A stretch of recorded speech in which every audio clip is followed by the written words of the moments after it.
You're listening to The Standard Podcast. Eye-opening for your ears. สวัสดีค่ะโบสาวิตรีนะคะ This is We Need to Talk Podcast Talk Show ภาษาอังกฤษสำหรับคนไทยที่ใช้ภาษาอังกฤษค่ะ Hi you guys, welcome back to our show. Thank you so much for listening.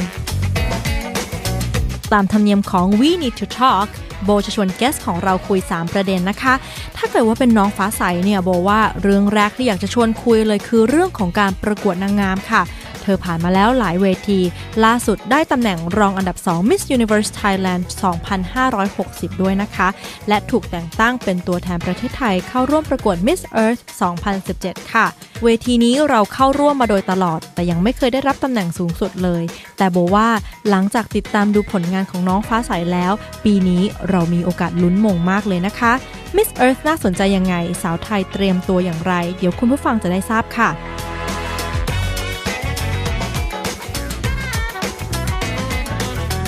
เรื่องที่2โบอยากชวนน้องคุยเรื่องการเรียนค่ะเพราะที่ฟ้าใสเรียนน่าสนใจมากๆเลยแม้ว่าบ้านเรายังไม่ค่อยคุ้นเคยกันนักนั่นคือ kinesiology หรือสาขาวิทยาศาสตร์การเคลื่อนไหวค่ะน้องจบปริญญาโทจาก University of Calgary kinesiology คืออะไรน่าสนใจอย่างไรทำไมฟ้าใสเลือกเรียนสาขานี้และเรียนยังไงจนได้เกียรตินิยมอันดับ1เดี๋ยวโบจะถามให้นะคะ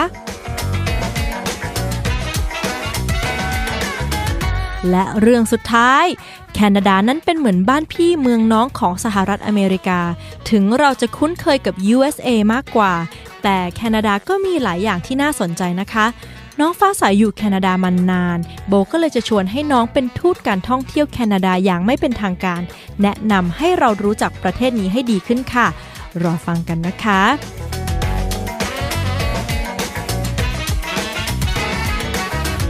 เอาละค่ะและตอนนี้ก็ได้เวลาเปลี่ยนโหมดเป็นภาษาอังกฤษกันแล้วพร้อมหรือยังคะ Ladies and gentlemen, it would be my pleasure to introduce our guest for this episode of We Need to Talk podcast. She's one of the most favorite contestants of Miss Thailand Universe 2017 and she will represent our country in the Miss Earth competition.Let's meet her now. ฟ้าใสปวีณสุดา Druin Hello น้องฟ้าใสสวัสดีค่ะสวัสดีค่ะ It's so nice to have you here. Thank you. It's an honor for me to be here today. I have always rooted for pageants, especially ladies who are representing Thailand, and you are representing us in the Miss Earth competition. Yeah.Oh my gosh, I'm so excited. Aren't you? You're like by the time that this is aired, you will be in the Philippines. Yes. Yeah, it's only about because it's going to be aired on the 1st of November, right? The pageant will be on the 4th of November, so about 3 days after. Oh, so by then you'll be super ready and you'll be in the Philippines like super ready to compete. Yeah, definitely. So you know like when we think about pageants,the misconception that people would have is that oh yeah they're just beautiful women without a brain all they need to do is just to you know have a big smile and pretty poses and a perfect body but today we're gonna show them that in today's pageants it's much more than just the beauty so part. much more. Yeah, definitely. So we're gonna get to know you a little better and first thing we're gonna talk about is the beauty pageants. Okay.I've heard that you've been a contestant in quite a lot of pageants already. Yeah. Hey, you gotta chase your dream. I feel you, girl. You participated in the Miss Chinese Cosmo 2013 competition. Yeah. Also Miss Thailand 2013 and Miss Thailand Universe 2017, which just happened. Yeah. What fascinates you about being a part of the competition, and were you also competitive in everything else in life or just the beauty contest? Well, I had different reasons for entering each of the pageants. Like for my first one, Miss Thailand Chinese Cosmos, it was pretty much like, it was during my summer vacation and I wanted to get like some experience in this pageant world. Like, is it right for me? Like, how would I feel?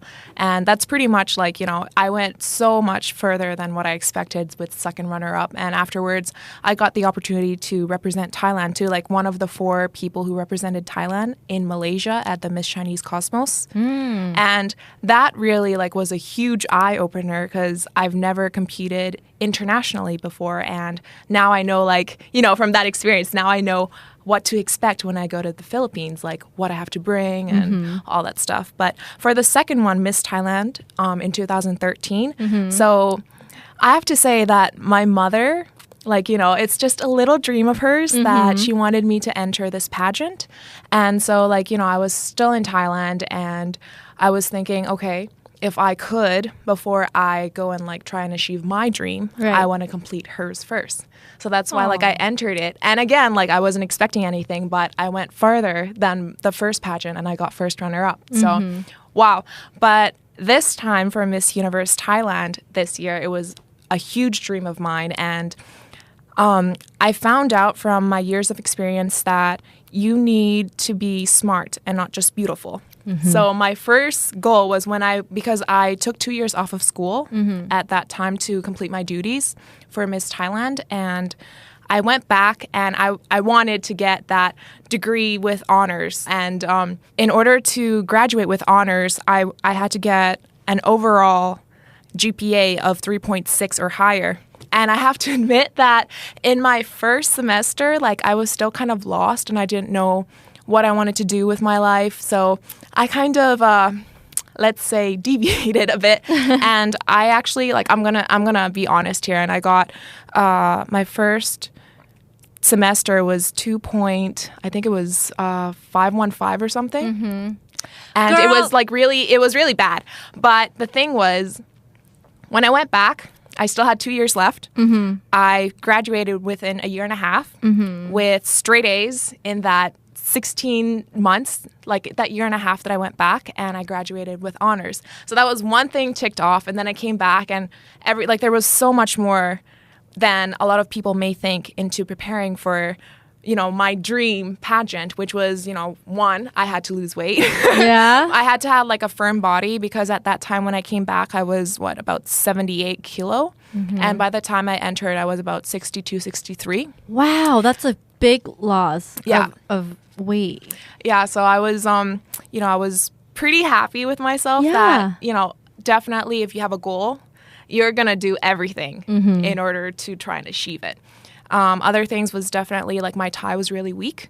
So I had to train myself with like a teacher in the Q&A portion. And like there's just so much that goes into it. And sorry, I totally like lost. What was the question again? It was why? Oh, well, what makes me attracted to? Yes. Okay. So I'm so sorry. It's okay. So what happened was I really liked the idea of, being able to have a platform to make a difference. Because I always get up and do the same old patterns, the same old routines. And it's just, what am I doing with my life? And now with beauty pageants, there's a platform where you could be a voice for others. And your voice can be heard. Exactly. So that was one of the main reasons why I entered the pageants, but mostly it was also to challenge myself, to gain new experiences, meet new people, have more friends, and it's just like everything really draws me to beauty pageants. And you said that you've competed in other stuff before, like sports. Yeah, sports. What sports do you play? Basketball, volleyball, badminton, swimming, and I'm actually trying Muay Thai. Oh, wow. Yeah. So don't mess with her, guys. So you do it all. So you're a sporty girl. Yeah. See, it's not like the stereotypical, people have this stereotype of beauty queens, like, oh, they're like, they don't care about anything else, but you care.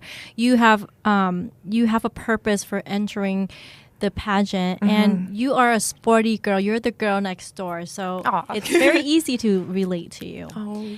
What would be the difference between a beautiful woman and a beauty queen? Okay. Well, personally, I think that a beautiful woman, as you mentioned, does not need to have brains. Like she could just be in a room and smile and you would think, wow, is she very pretty? Like, is she a beautiful girl? But when you talk with her, she might not be as charming as you initially thought. And with a beauty pageant queen, it's completely different because you can see that she has passion in what she does. And, there's a lot of hard work that goes into being a beauty pageant queen and doing like her advocacy and just really carrying it out. And you can tell that she needs to have an all-rounded knowledge. And when you talk with her, it just feels like she just charms you and she draws you in and you're like, wow, like she's not only just pretty, but she's also intelligent too. Do you know that show, Jimmy Kimmel? Oh my gosh. Have you ever seen it? Yes. It's really funny because, like I said, a lot of people have this misconception of, beauty queens being stupid or whatever. Or not stupid, but like they're not as smart as people would think. Yeah. But Jimmy Kimmel, he actually had questions that were in the I think it was Miss America pageant, and went out on the streets and asked regular Joes, like regular people, asked them these questions. Oh. And you'd be surprised how stupid real life people are, or maybe not stupid, but maybe just because we're under pressure, like yeah, I know they what you ask mean. like really serious questions, and when you guys are on stage, you guys make it look so effortless. You guys make it look so easy. Like we try to. Yeah, and people always judge them, for just because you're beautiful. But little do they know it's actually harder to answer, and with the pressure. Definitely, and especially the time limit too. Exactly. Yeah. So I think I love that Jimmy Kimmel did that because then people could relate a little bit more of. Yeah, It's not actually as more easy as you think. Exactly. It's actually more stressful than you think. Now, have you ever seen the movie Miss Congeniality? My sister loves to watch that. I did too. It's actually one of my favorite movies, the first Miss Congeniality. So for our listeners out there who haven't seen it, this movie is about an FBI agent who's tough and sort of always thinks very little of the beauty queens. Yeah. Until one day she had to go undercover and become one herself. Oh my gosh. So a lot of people are the same way, like we mentioned, that, they think that being in a beauty pageant might be a little anti-feminist, or that the whole pageant thing is kind of shallow because it's all about looks, and I'm doing the air quotes. Yeah. What can you tell them about the beauty contest? Like, what is it really about? Well, I can tell you definitely that you need passion, and beauty pageants are all about, as I said, like making a difference. And there's so much that goes into it because, as it's mentioned, a beauty pageant is they're looking for someone who's pretty, but also someone who can, depending on the pageant that you're entering. Like, for example, Miss Universe, it's confidently beautiful. Or Miss Earth is, this year the theme is herrings fighting climate change. And definitely, like, you need to be beautiful, like, have a pretty face, you need to have a firm body, and also you need to think the part, not just look the part, but be able to speak the part. And it's a lot, like there's a lot that goes into it, and like I don't know how to explain it, but even with, as you said, with the time limit and the pressure that goes into answering the questions, like you definitely need to be a quick thinker and be able to have the wit, like quick-witted too, to answer the questions. And there's so much that goes into it that you don't realize. Exactly. Because, I mean, to be honest with you, when I am a pageant fan. Yeah. I like watching pageants. Oh my gosh. And I'm not ashamed to admit that. Yes. And when I watch like every single pageant, and when it comes down to, the top 5 or top 3, where they ask you the questions, I try to put myself in your shoes, and I try to answer along with you. And you know what? It is hard. And you have like a few seconds to think about it and answer eloquently. Yeah. Not just answer it, like just ไม่ได้โพล่งออกมา, like you don't blurt it out, You need have to think about it and answer it eloquently. I totally forgot to mention, but you know, the reason why beauty pageants are like over a course of a month or a course of like weeks is because during the time when you're doing activities, they also look at your personality, if you're friendly, if you're able to get along in groups, and if you're going to be like okay to work with. Because obviously, like after the pageant is over, if you are crowned, then you're going to be working with them. Right. So one part is definitely the personality. The second part is obviously like, you know, as I mentioned with the swimming suit, you look at the body wise, if you're firm, if you have a good body. Also beauty pageants, the face, of course. But, you know, you need to be able to walk with your catwalk. That's why like, you know, for all the what do you call it, the parts before answering the questions, they have like many walks of in a short dress, in an evening gown, the swimsuit.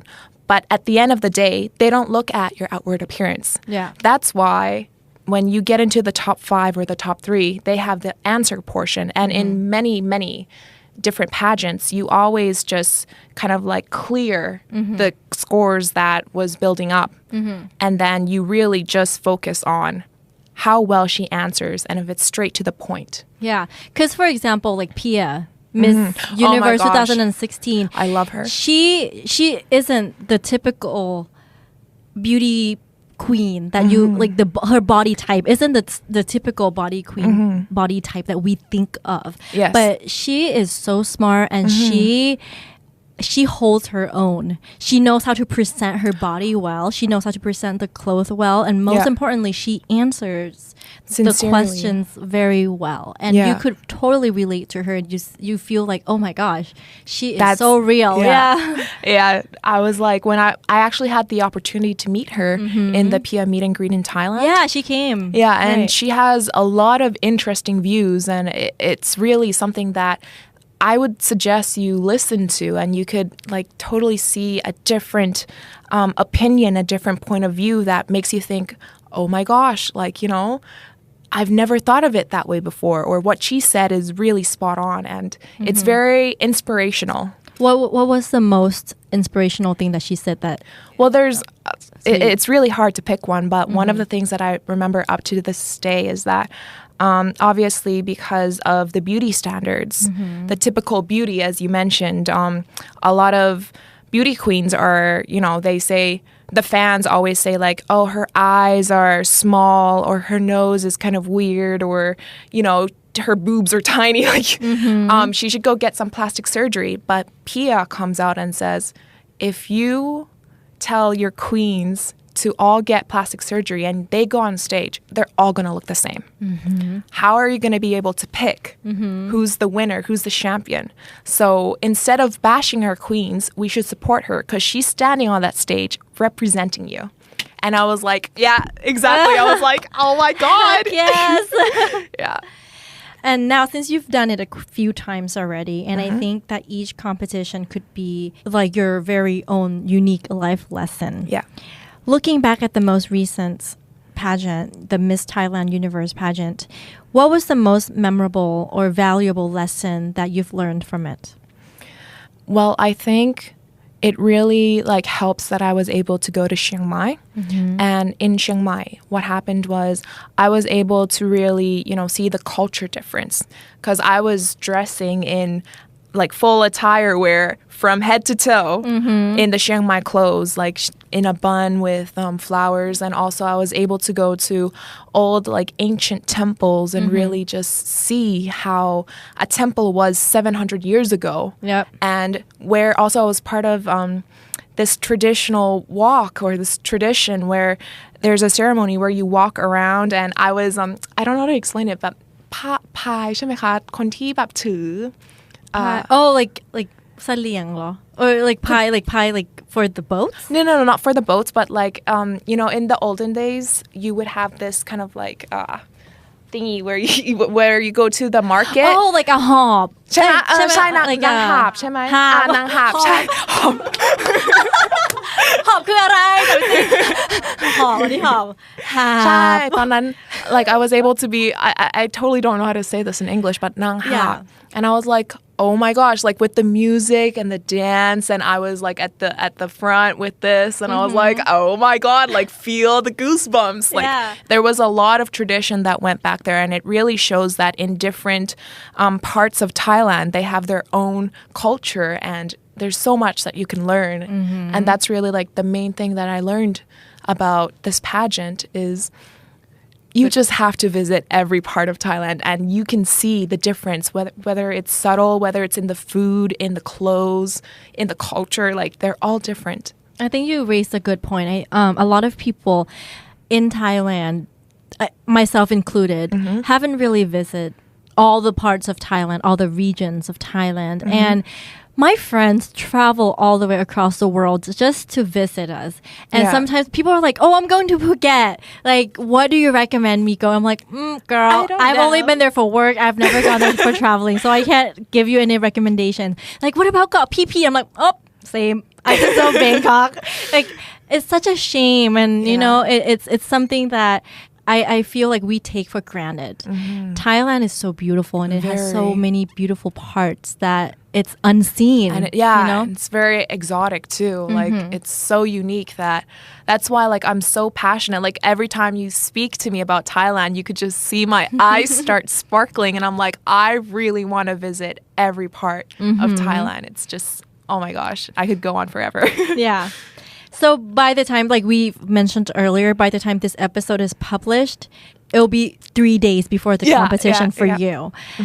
And we know that you're going to do so well. You look ready. You sound ready. And I think that you'll do great. And we're rooting for you. Cross fingers. By the way, I hope that we can expect to see more of you in the future, maybe perhaps in the show business. Hopefully. What kind of future career plans do you have for yourself right now?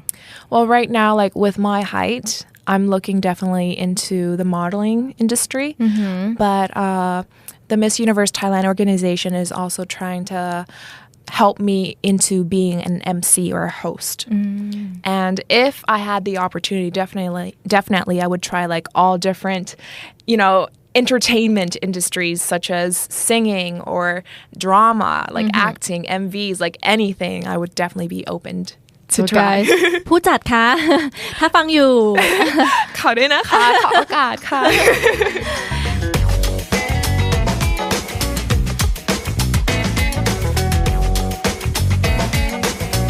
All right, now let's go back in time when you were in school. Okay. I've heard that you majored in something very interesting. So let's talk about that. Okay. You went to school in Canada, right? Yes, I did. Did you grow up there? Well, I actually, like I was born here, and then after I finished grade 2, that's when I moved to Canada. So that was in 2001, about 7.5 years old.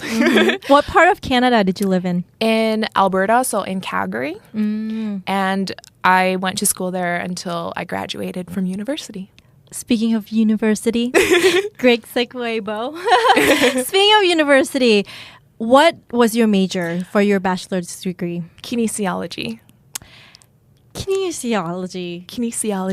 There's it's actually when I looked into it at first, like it was very limited. Like in Canada itself, like there wasn't a lot of schools that had this major. Yeah. And are you gonna ask like what is it about, or why did I take it? Both. What is it about? I mean, it's the study of human movement. Yeah. And I think I really need to explain why I chose this first. So, like, you know, as I said, like I was lost. I didn't know what to take. And at first I was kind of debating business because I heard that if you go into business, then you can just switch to any other major later on. But then I heard from my friends that were already in university that if you go into a major and you try to switch out, you know, they're going to make it harder. Like you're going to need a higher grade in order to switch into that major that you want to afterwards. Right. So I was like, okay, well, Dad, help me. And my dad was like, well, I don't want to choose for you, but how about you just cross out the majors that you know you don't want to take? So that was like a lot. That was like, I don't want to graduate in religion or math. Well, I was in IB. And the thing is, like, I actually loved math, but in IB, what happens is I kind of like go fast paced, and in my 12th year I would learn like some of the courses that you would learn in university, kind of like AP classes in the States, right? And what happened was I took math 10, 20 in grade 10, and then 30 and calculus in grade 11. So there was no math in grade 12. So a whole year without math and then going to university in order to take math major, you know, that's kind of like, no, I don't think no, so. Thank you. So there was like a lot of stuff I crossed out of my list. And at the end of the day, like, when I was a kid, I've always wanted to be a doctor. And so I was practically looking into like pre-med courses, pre-med, like anything pre-med. Right. And the thing that I came up with was kinesiology because one, you learn about anatomy and physiology. And I was thinking, I don't want to learn about anything like like macro and microbiology and molecules. So I was like, okay, well, this is something that you can do yourself. It can apply to us because it's about the human body. Right. And the thing that I took was general. Like I could have taken anything. Like I could have taken biomechanics. I could have taken personal training as, you know, the majors that branch out of it. Right. But I wanted to take general because I wanted to get an idea of all the different spectrums in kinesiology. So I actually took like adaptive physical activity and outdoor living and like all those stuff that is all about human movement. And also most people who graduate from kinesiology, they would take a master's degree and then they would become a physiotherapist. Yeah, but a part of me, like at that time, wanted to take medicine. So that's why I was looking at all like the physics and the chemistry and all those options that all the hard classes, of course. Yes, of course. And by that time, when I noticed that, oh, okay, you're going to have to take OChem, like organic chemistry. Everyone is afraid of OChem. Oh my God. Because the thing was when I was in IB and I took it in high school, I was like, should I? And that was like at the end of my second year. That's why like when I came back and with that opportunity for the first pageant, like I was so lost. I didn't know what I wanted to do. And at that time, like I was like, okay, let's go for something different. Let's like look at life at a new perspective and maybe I could see like what is it that I really want to do with my life. So anyways, I wanted to take kinesiology because there was nutrition, there was everything that pertained to my body, and it was a plus that, you know, with personal training and all that stuff, I could apply it and actually prepare myself for beauty pageants. Oh, that's smart. See, you related that to your dreams. Yeah.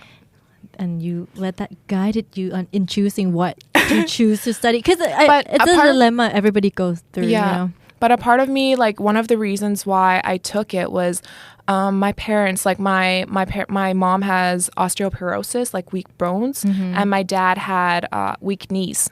So I wanted to learn about, like, as I said, like most people who graduate from kinesiology were physiotherapists. Right. So I took classes where I learned about that, like what to do and what activities to recommend for people in order to, like, you know, be active and live a healthy lifestyle, because people who are healthy will live longer lives and happier lives because they're going to be healthy. Yeah. And you know, I guess that was one of the main reasons why I took kinesiology, because you can help others. And it's just simply like being there and just also knowing for yourself too, because if it applies to you and you can kind of like give that knowledge away in order to help others, and especially for those who have disabilities, like physical, intellectual, like anything, like there's also activities that you could do, not only like for your health, but also how to kind of like steer you and like help you kind of learn the skills in order to be in society in a way that you can help yourselves.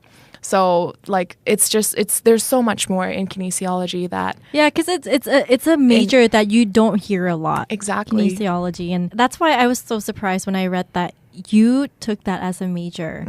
Good for you. You chose from passion, and I love your dad's method, by the way, and I think a lot of people are struggling with that, of choosing what to major in. One of the things that I really liked was that he lets me choose for myself, because I think that a lot of parents nowadays, like, they really tell their kids, like, you have to be a doctor or a lawyer or a dentist because you get a lot of money and like hello. If you go in and you waste money just so that your kid says, I don't want to do this, I'm not going to graduate in this, I'm going to switch majors, that's going to be a waste of money and it's not going to make your kid happy. Yeah. So yeah, definitely, like, if you are having troubles out there, definitely cross things that you don't want to do or don't want to take from your list. Great method. Yes. All right, let's backtrack a little bit. Okay. When you were growing up. Yeah. What was the education system like in Canada? Starting from kindergarten up to like high school to college. Well, in Thailand, you have kindergarten 1, 2, 3, right? Right. Over there, you only have one kindergarten, grades 1 to 9, 10, 11, 12. So wait, grades 1 to, it's elementary, 1 to 6. 1 to 6? Yeah, And then I middle think it's school. Here, middle school, 7, 8, 9.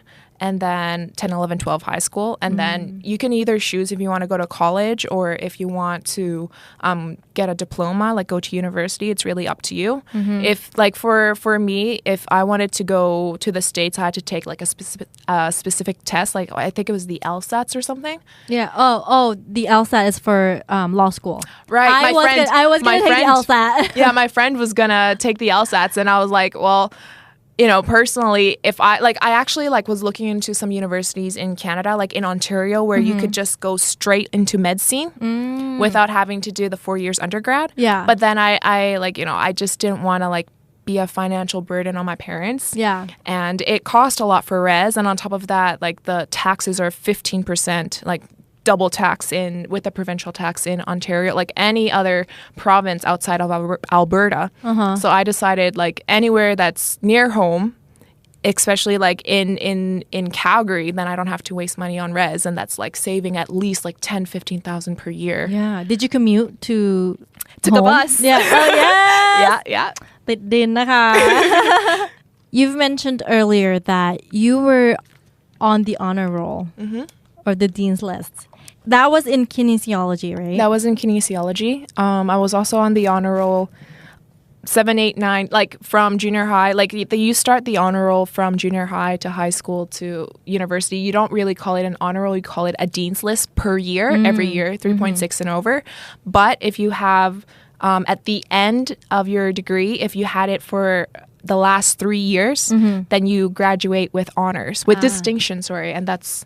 I was pretty happy that my overall average, not only was I on the dean's list on my last year, I had also graduated with distinction. Yes.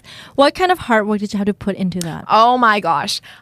First of all, I have to say that I was such a huge drama addict. And when I was at home, what did you watch? All the Asian dramas, the Thai, the Korean, Japanese, Taiwanese, Chinese, Philippines, any Asian drama I would watch. And if it was in Thailand, I would know the whole schedule, Monday, Tuesday, Wednesday, Thursday, Friday, Saturday, Sunday, or Monday to Friday, Saturday, Sunday, or Monday to Sunday. I would know everything. Oh my gosh. They would come to me as a Thai, Wikipedia. And love it. At that time, that was, of course, during my first 2 years, I would know anything and everything regarding dramas, whether it was any Asian dramas. And when I came here and I had a goal that I went back and I had to get graduate with distinction, be on the dean's list. That's when I really focused on studying, and I think it really helped that I took a 2-year break too, because it made me really want to go back to school. And at that time, believe it or not, unless it was during my holidays and after exams, I would not open a single drama. Wow. Yeah. And I think that really helped, because by being able to focus on it, you really just do your homework and you study a lot, and it was pretty easy to get straight A's. And I have to admit that definitely if you have a spring and summer, then definitely take one of them off at least, because you're gonna burn yourself out, what I did. I took winter, spring, summer, and then fall, and then again winter. And at that time, in the spring and summer, you're supposed to only take spring 2 courses, summer 2 courses, so that your exams would be kind of spaced out a bit. In 3 days, you only have 2 exams. But what I did was I wanted to graduate in a year and a half. So I took 3 in spring and 3 in summer. So that means I had 1 every day or 2 in one day and then 1 on the next day because in a day you could only have 2. And at that time, like, you know, I was still okay. I was still going like, hello, keep it coming. Like, I can do this. Oh, I took, fall, winter, spring, summer, fall, and then winter again. So that was 6 semesters. And I have to say, like, during my last semester, I was so burned out that I started to cheat just a little bit. But if it was exam times, no computers. So... Wow. Yeah. Yeah, I totally relate because my freshman year of college, I was obsessed with What? with the soap opera Passion. Oh my gosh. And I used to schedule my classes around Passion. You're kidding. Yes. Oh my gosh. That was like my first quarter. My school, I went to UCI, and it's a quarter system. So for that quarter, for the first quarter at UCI, I scheduled my classes around a soap opera. Shameful. Oh my gosh. And one of my roommates in my sorority, she used to schedule her class around Oprah. Oh my gosh, because she loves really? Oprah. Yeah, so she used to schedule her classes around Oprah. So that we do that. Unfortunately, we didn't have that that option. But definitely, like, I was actually debating whether I could have done it in a whole year, but they wouldn't let me be able to go over the maximum 5 courses in a fall or winter semester. But you graduated in a year and a half? Yeah, instead of 2 years. That's amazing. So see, hard work pay off. But that was of course that was after like I took 2 years first and then 2 years off and then a year and a half to graduate. So instead of if you look at it, then it's like, overall it's longer than 4 years. But if it was the time I went to school, it was 3.5 years. But that's still really good. Yeah, I was just happy. Like, I was like relieved. Like, yes, it's finally over. And yes, I did it. Like, all that hard work like totally paid off. And both of my parents were there on my graduation day. So I was like, thank you. They must be so proud. Yeah, I was so happy. They were just, oh, my daughter finally graduated. And I was like, yeah, sorry for the long wait.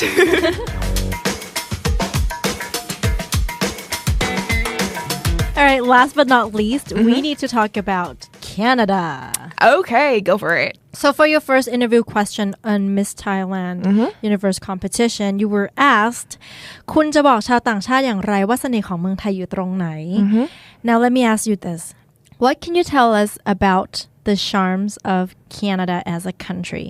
How would you answer that? Well, like I answered for Thailand, like definitely the tourist attractions and the food and definitely the Thai people. And I have to say, like, if I were to answer the charms of Canada, like definitely the tourist attractions again, of course, like with the Niagara Falls and in Alberta, I went to Banff and I wish I could have gone to Jasper. I went a bit to the Rocky Mountains and stuff like that, but more than that is, again, like the thing that draws you in and makes your experience like a happy or a memorable one is the people who are there to welcome you or to suggest you to places where you want to go. And definitely I think that they're very patient and very understanding with us because when I went there, I'm not kidding you. I was like, hello, sabaidi you?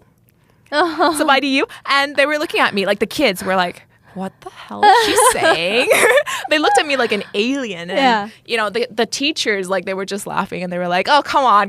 Like, kind of like, she's new. Just give her a break. Just give it just some time and she'll come and, be able to speak not broken English, but at least something you can understand. And I feel like they really try to understand us. They really try to make sense of what we're trying to say with like body language, and they're very patient. And it just really makes like your experience better for those who don't speak English natively, like fluently.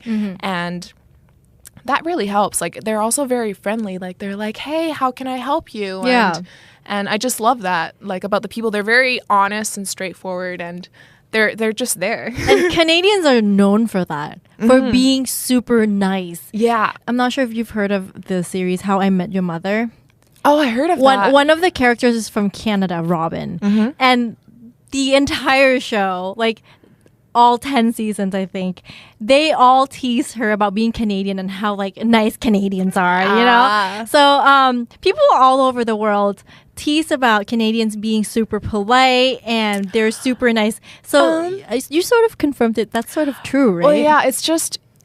I would say definitely really nice, but I think if you talk in terms of polite, I would have to say from all the people I've met, the Japanese people are by far politest that I've ever met. Yeah. But if it's like nice, like definitely like Canadians are super nice. Like the thing that really makes you like feel at home is that they're very understanding and they don't like put pressure on you. They're like, they don't like, you know, just say it what you want to, like they don't do stuff like that. They just like, it's okay, like just talk. I'll try to kind of, they don't even like, it's kind of weird. Like we can speak like broken English. Like we can say, I eat, like I eat instead of like I want to eat like McDonald's. I eat or I McDonald's, and then kind of like make the motions of wanting to eat. Like it could be anything, and they just like click and they understand what you're trying to communicate. And I was like, wow, like, you know, like that's great. Yeah.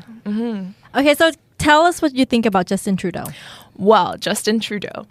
Okay, I think I have to give you a bit of facts on him first before I could tell you. Right. Like he's the second youngest prime minister, and he's the only person so far who's the son of a previous prime minister in Canada. And I have to say that he's a very modern politician. I mean, he really, like, I really respect him that he respects people's rights, whether it's women's rights, it's the Aboriginals or the natives in Canada, or even the LGBTQs. Because if you saw, like, in his Instagram or his social media pages, you would see him walking as a part of the LGBTQ parade. And I was like, wow, that's something you don't see every day. Right. He also takes selfies and he posted, like he's totally like into the social media. And what I really liked was that in his cabinet, like he has an equal number of women and men. And when asked like, why is it that, you know, you have that? And they're like, it's 2015. He answered that and I was like, oh That's my gosh, awesome. like exactly. Like I really love how he respects other people's rights and, you know, and gender equality. Yeah. And he is right. It is 2017. Yeah. It is time to really take gender equality seriously. Will you go back and live in Canada someday? Permanently or to visit? Like permanently? That's something that I feel like if it's permanent, I haven't really made a choice of where I want my permanent home to be yet. Right. But definitely, like, I really want to go back and visit because my sister and my mom and my dad are currently, like, in Canada, especially my dad's side of the family in Quebec. So I definitely, like, I really want to go back, like, on a yearly basis even, just to go and visit them and, like, you know, hey, I missed you, Canada. Like, Are they waiting to watch you on the Miss Earth competition? Actually, my dad's side of the family is, my sister is, but my mom and dad, I just found this out. I'm so excited. My mom and dad are actually flying over to the Philippines. I know.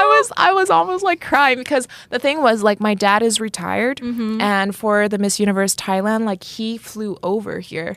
And I'm not kidding you. I cried on the day that I found out because I knew that he was having, like, he was living on a budget and the money that goes into a plane ticket to come over here, like it's a lot. And so I kind of, like, you know, I was okay with him being here, like, not okay, like I was super, like, excited for him being here, you know, as a part of my dream in that path. And then when I heard that I had to go to the Philippines, I was like, okay, well, my mom and dad just came, so obviously, like, I think that they're gonna, like, it already costed a lot for them to be here and all the meals and, like, all the travel expenses and everything. And I was like, okay, like, I'm okay if you guys don't come to the Philippines. I totally understand. And they kept it quiet until just about a couple of days ago. They were like, oh, by the way, where are you gonna stay in the Philippines? And I was like, I don't know, somewhere in Manila, I guess. I mean, that's where it's gonna take place. And and they were like, well, can you tell me? And I'm like, why? I don't know. And they were like, you know, why? And then they were like, okay, I'm not gonna keep it a secret anymore. I'm gonna come over. I was like, oh my gosh. Did you cry? Did you cry again this time?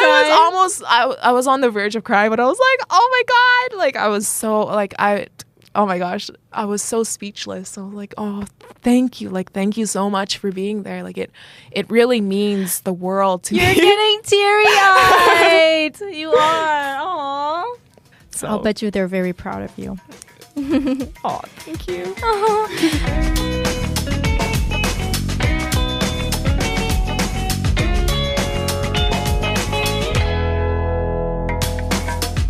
Okay, now the next section is called This or That. Okay. This is a new segment of the show, and we have 5 pairs of words. You'll pick one out and then explain or elaborate on your choice. Okay. Okay. The first one is too hot or too cold. Well, to be honest, I'd rather it be too hot because I feel like if it's too hot, you can just go in and like cool yourself. But if it's too cold, like I'm not kidding you, I wore about 6 layers before with like 6 layers of coats and like 3 layers of mittens, and my hands were freezing, and I honestly, like, I couldn't move my hands, and that was a really scary experience. But over here, if it's too hot, I just walk into a mall, and I'm like, okay, it's good. It's all good. Next, little black dress or little red dress? Red. Red and blue are my favorite colors. And I recently saw a picture of you for Miss Earth. Oh. You had this red gown on. You look really... No wonder red is your favorite color because you look good in red. Oh, thank you. It looks really good. For our listeners, Google it. You'll see it. It'll come up. It's really recent and it looks really good. So I'm so glad. Next, hotel rooms or Airbnb rooms? Well, I've actually used Airbnb before, and you know, they were actually like, there was this one time when I went to an apartment where they said that the water and utilities were included, but when I actually went there, it says, oh, it was supposed to say excluded, and I was like, what's going on? How is that my fault? Yeah, exactly. So I contacted with the Airbnb, and they were really like, they were totally like super helpful, and I got my money back. Whatever I had to pay extra, the Airbnb would cover it. Yeah, compensate it. Nice. So it's all good. So I would say service-wise, I really like, I would support Airbnb. Next, an iguana as a pet or a tarantula as a pet? I don't know. Wait. So, tarantula? No, I'd rather have the first one. I don't think I can touch the second. Yeah.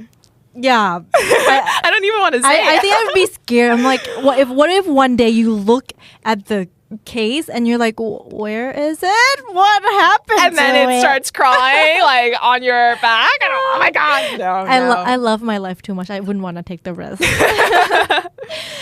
Making your own food or making your own clothes? Ooh. I really love to try and make my own clothes, but I think that I need help. So definitely like I love eating. Yeah, me too. Yes. So I love making my own food. Awesome.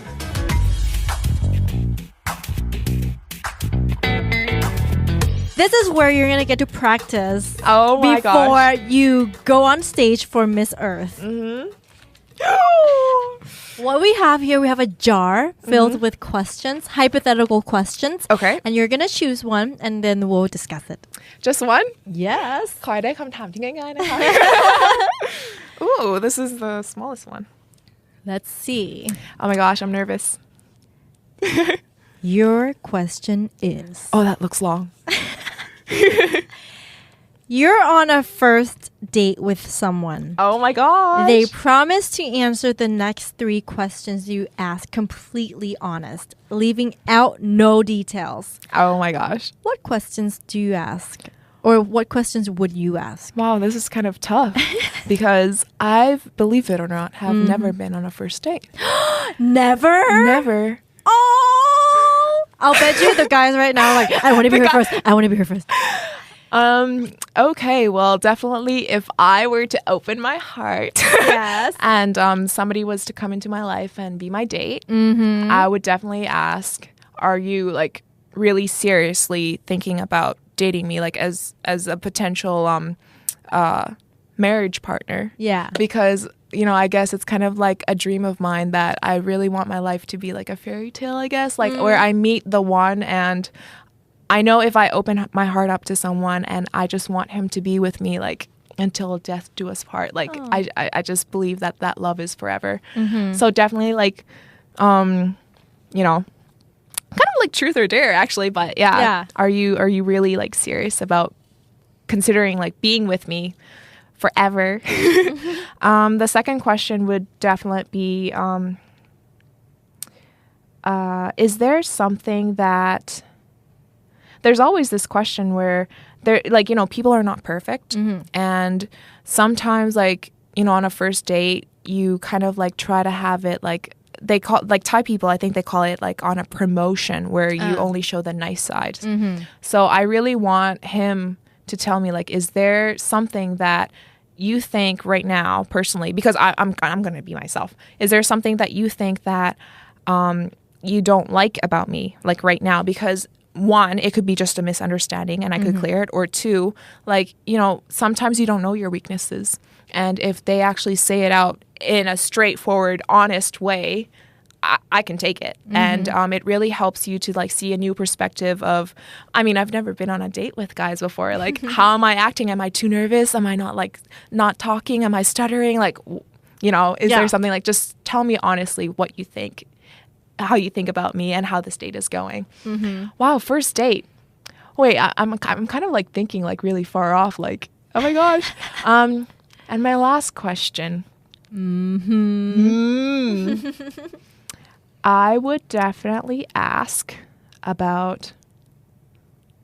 Let's see. Oh, definitely. This question is if we were to build a family together. Right. Where is it that we're gonna live? Like, what is your dream house? Because if our dream houses are different, like if I wanted to live, like, near a lake and he wanted to live in a forest, then I would think like maybe it's kind of like a clash right there. And, maybe like if we really love each other, we can definitely like make it work. Right. But our dream houses and also like, what we plan for the future, if it's not the same, then that's kind of like a bit hard.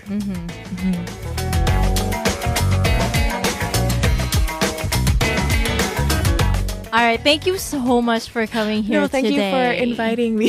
Yeah, and I'm glad our listeners get to see you on another side and to hear what you have to say and what your passions are and what you believe in. And we wish you the best of luck, and we know you're gonna rock that stage and you're gonna no matter what happens, you will do great and you're gonna make us proud. We're already proud of you, seeing how ready you are right now. Oh, thank you so much. So good luck. Thank you. I'll do my best to make you all proud. Yay! Thank you. Thank you. ขอบคุณค่ะ Oh, that was so good. I totally was like stuttering on the last question. I was like, oh my gosh, first date. I'm like kind of like thinking far off now. Like, girl, I stutter all the time on this show.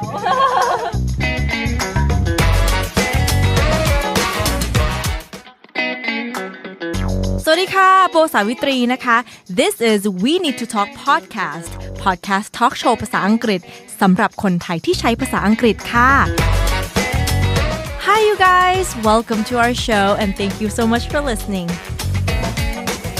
ตามธรรมเนียมของ We Need to Talk โบจะชวนเกสของเราคุย3ประเด็นนะคะถ้าเป็นพี่ซินดี้เนี่ยโบว่าเรื่องแรกที่ต้องชวนคุยแน่นอนเลยคือ Asia's Next Top Model เพราะมันเป็นรายการระดับโลกมากๆพี่ซินดี้เป็นโฮสต์ที่ทั้งสวยทั้งเก่งทั้งฉลาดและตลกเป็นความภูมิใจของคนไทยมากๆเลยนะคะโบจะชวนพี่ซินดี้คุยเรื่องนี้แบบละเอียดเลยค่ะเรื่องที่2ล่าสุดโบไปเจอบล็อก cindysirinya.com ค่ะพี่ซินดี้เขียนเรื่องเกี่ยวกับครอบครัวสุขภาพความงามการเดินทางรวมทั้งมีข้อมูลดีๆและมุมมองดีๆเยอะมากเลยนะคะเขียนเป็น2ภาษาด้วยค่ะทำไมพี่ซินดี้เปิดบล็อกนี้ขึ้นมาและคำถามที่สำคัญกว่านั้นงานยุ่งขนาดนี้เอาเวลาไหนไปเขียนกับพี่เดี๋ยวโบถามมาให้นะคะ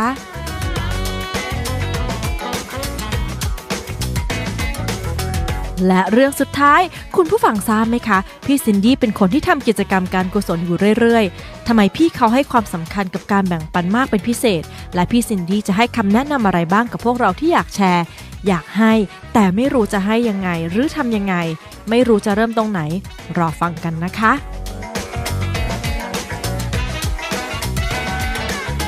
เอาละค่ะตอนนี้ได้เวลาเปลี่ยนโหมดเป็นภาษาอังกฤษกันแล้วค่ะพร้อมหรือยังคะ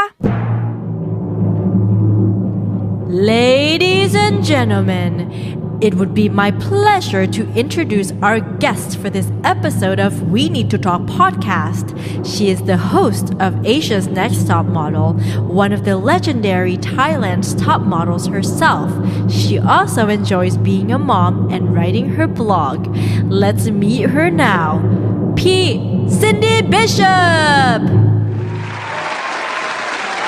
สวัสดีค่ะพี่ Cindy. Hello.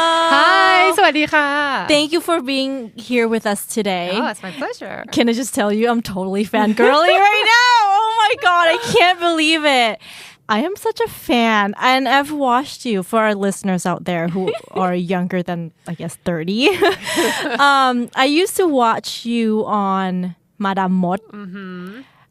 And I wanted to be a witch because of it. It's a series. That was my first ละคร It was actually not really a ละคร It was a sitcom for Channel 3 right after I won Miss Thailand World. It was so much fun. We had such a blast shooting it. And I'm glad that you remember. So that's why I'm like, oh my god, when I found out I was going to interview you, I was so nervous. And I was like, oh my god, I'm so excited. And thank you so much for being here. No, it's having a lot of fun already. Yay. Okay, so our first section of the show is called Been There, Done That. And as we know, you are the current host for one of the biggest reality show franchises, Asia's Next Top Model. Yes. And it's been 2 cycles now, right? The show is 5 cycles. But I've hosted the last 2. Yeah. Right. And then the first season you hosted Nong Tawan, who is a Thai contestant, won the title. Yep. Last season, there was another Thai girl, Dorothy. Actually, there were 2 Thai girls last season. The first one got Heidi. Yeah, I rooted for Dorothy. She's on fire right now. Oh my gosh, yeah. I saw her. She's doing a lot of stuff in Thailand too. And so my question is, in your opinion, do Thai models have advantages or disadvantages in these kind of competition? Well, I think the record speaks for itself. Thais do really well in lots of not just modeling but also pageants. I mean, look at Namtan. Yeah. And this year, rooting for Maria. Yeah, me too. Really, it's like we keep going deeper and deeper, right, into the finals. So, I think Thai women are gorgeous. I think we definitely have what it takes. I think the only disadvantage in terms of, for example, Asia's Next Top Model, which the one had to deal with as well, is the English proficiency. Because at the end of the day, I mean, she was pretty much, that's the least amount of English that you can get away with because it is a trans-Asian show. So your English has to be of a level where people can understand you. And that's the only thing is make sure the English is up to standard. In your opinion, in order to be successful in the competition, what do Thai models need to work on besides English? Yeah, so, okay, besides English, I think Thais are naturally not as, I don't want to say outgoing, but you have to have a certain level of... We don't flaunt it. It's a reality show. People want to see your sass. They want to see... I guess a little bit of the, can I say bitchiness? Yeah. Okay. You're allowed to do whatever you want on this podcast. I do have a bit of a potty mouth, so don't tell me that. I could get a bit out of hand. I think viewers want to see, the feistiness, if you don't like somebody in the house, say it and things like that, which I think Thai people in general, we're not very confrontational. We're not going to be like, hey, I didn't like the way you do that, But for reality TV, sometimes you have to play that up a little bit. Otherwise, you kind of get boring. Yeah. And you don't want to be boring. Nope. Because then you get washed out. Right, exactly. So now that cycle 5 is over, I don't know if you'll tell us, but I'm going to ask you, who was your favorite or who were you secretly rooting for? Okay, so I can't say that. I knew it. Let's say the people, I think the girls who stood out for me for good and bad reasons. And you can draw your own conclusions. Clara was definitely very memorable and she really kept things exciting week after week. It was fun to just kind of negotiate her crazy. That's funny you said that because in my head I was like, she's crazy. In the most endearing way. And she's rocking it now. Dorothy definitely was a firecracker and she's, you know what, the thing is, all these girls, they almost don't come into their own until after the show, which is something that for the future seasons, you come into your own on the show because all these girls leave it and they're like, oh my God, I didn't know and it's such, I feel like, oh, if you could just shown that in the show, all of them would have been so much more, engaging and able to bring it. So, but that's the thing with the show is the girls learn so much about themselves and it's like a crash course. I mean, these girls, it's 13 weeks and they are exposed to everything that they could possibly be in their modeling career. And the learning curve is so steep that, when they get eliminated, which all of them except one will, then they are like, oh, maybe it ignites a fire in them. And then they're like, I'm going to prove it. I'm going to bring it. Yeah. Like, oh, too late. And then maybe after they see themselves on playback. Exactly. They're like, oh man. Let me tell you something about reality shows. You are at the mercy of the editors. Oh yeah. And like for me, I just say what I say from the heart and it's like so much footage. And it could just be that one word that is taken out of context but works for the story. And it's like, oh, okay. But that's, this is what you signed up for. And that, like you said, I've noticed on a lot of reality shows, there are certain roles or characters each contestant play. Let's say we have the bitchy one in the house, or this one is like the victim, the poor girl next door who gets bullied all the time, or we even have the ugly duckling who actually turns into a swan at the end. Were these casted on purpose? Okay, so the girls who are casted on the show are casted because they have either strong personalities already or they have something that's going to be exciting to the viewer. You can't just be gorgeous and not have a brain or not be able to talk. You're not going to make it on the show. Then just go be a model. These girls are already casted with their own personality, their own brand of character, which will then, they naturally show that onto the show because you're in a situation where 24/7 there's cameras on you. We don't produce them to be a different person in any way. Like we wouldn't take this really shy girl and be like, okay, you need to pick a fight with. That's just going to be her role anyway. Naturally, they just get heightened by the situation. Do you know what I mean? Like the producers don't put words in these girls' mouths. They don't have a script. There's, the conditions, the stress, things that happen naturally fold out into what you see. And so they will be heightened. Yeah. They don't provoke any drama. No, we don't. The situation's already there. Yeah. Do you know what I mean? Just competing against each other. It's going to be, trust me, there's a lot of drama. If you could see everything, the stuff that you see is like, ยังไม่เท่า จริงเหรอคะยังไม่เท่าของจริงใช่ไหมคะแต่ว่ามัน it has to make sense with the story as well. You know what I mean? Like if otherwise it's like that goes off on that tangent. This one's fighting with that one, or it's like it's 1 hour. Yeah. If you show everything, it's going to get confusing. There needs to be like, okay, this is the direction we're going. Yeah. And girls, a bunch of girls living in the same house. That's like just drama written all over. Exactly. You don't have first day one. They're already fighting over who's going to sleep where or who's been in the bathroom too long. You don't need to produce that. Yeah. I mean, I was in AF Academy Fantasia. It's like a singing reality show in Thailand, and that's televised 24/7. Yeah. And that's one of the top questions I was asked too. That if the drama was real, or is it scripted? Right. And of course, I'm like, no. Like the cameras are rolling 24 Right. hours, so. And it's like you said, it's the stress, and you can't contact with anyone outside, so Right. you have each other. And it's That being said, though, we live in an age where everything is recorded and everything is broadcast. So the girls coming on the show, they're smart. They know what's up. They're not coming like, oh, what?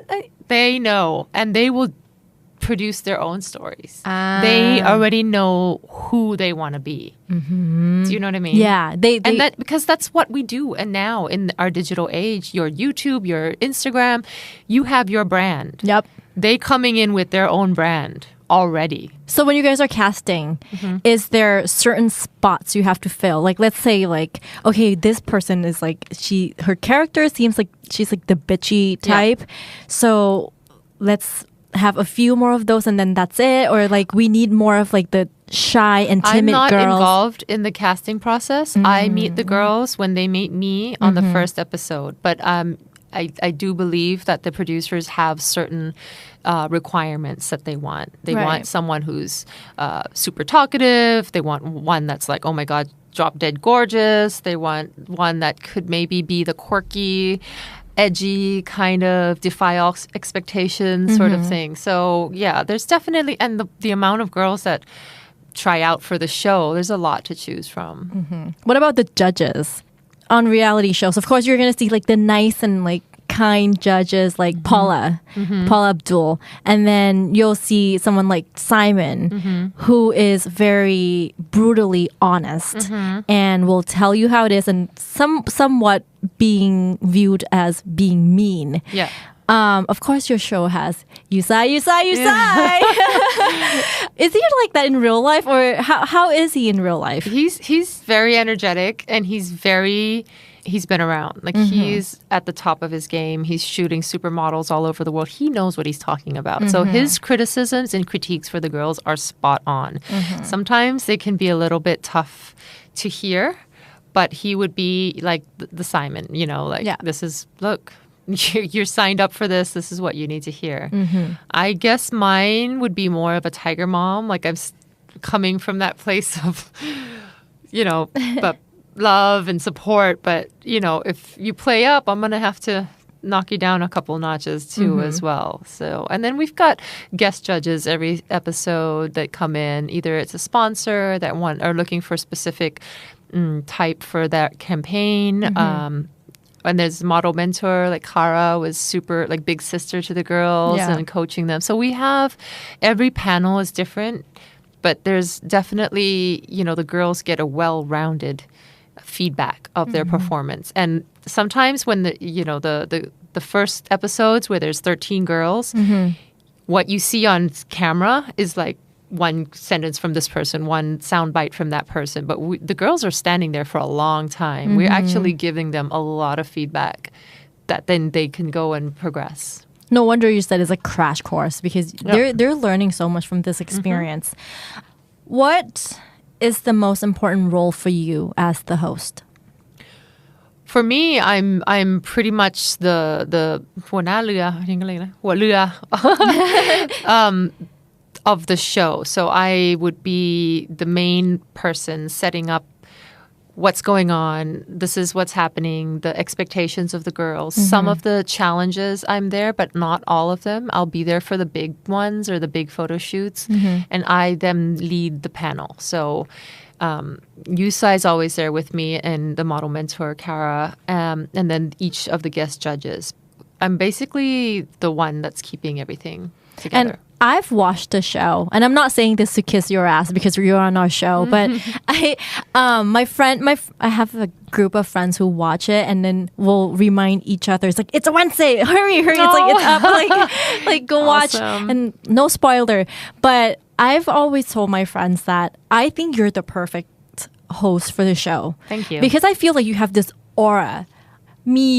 องค์แม่ค่ะ like I don't know how to describe it but you I quote like I actually said this to my friend you have this Tyra aura and I'm not saying I mean no two people are alike and you're two different people and I'm not comparing you to her or anything like that but I'm saying you are you like you just have this like supermodel aura about you and you control the whole show and I think it made the show better oh thank you so much with you being the host and I'm a fan I'm thank you I'm totally a fangirl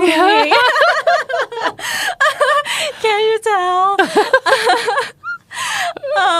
so what do you think you yourself could do better as a host for the next cycle you know what each cycle is completely different the season 4 and season 5 we had completely different production so when you have a new production you have to relearn basically how everything's done so for me cycle 5 was like a new cycle if all goes well and we season 6 will be the same so in that area I'm not going to have to relearn how to work with everyone again then my efforts and my consciousness will be definitely much more into the feedback I want to be able to see how I can inspire the girls even more it's limited with how I'm able to do that on the show but we always exploring ways of how I can get to them a little bit more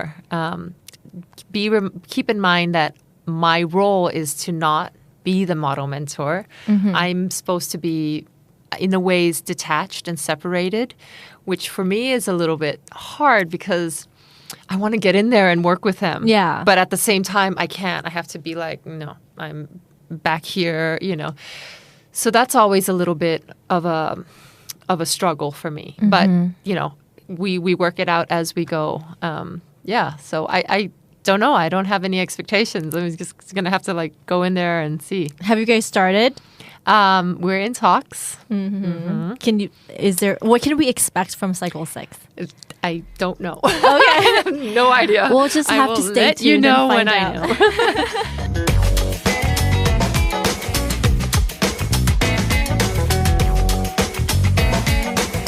What we need to talk about next is that I have visited your blog at cindysrinya.com and I love it. Yay.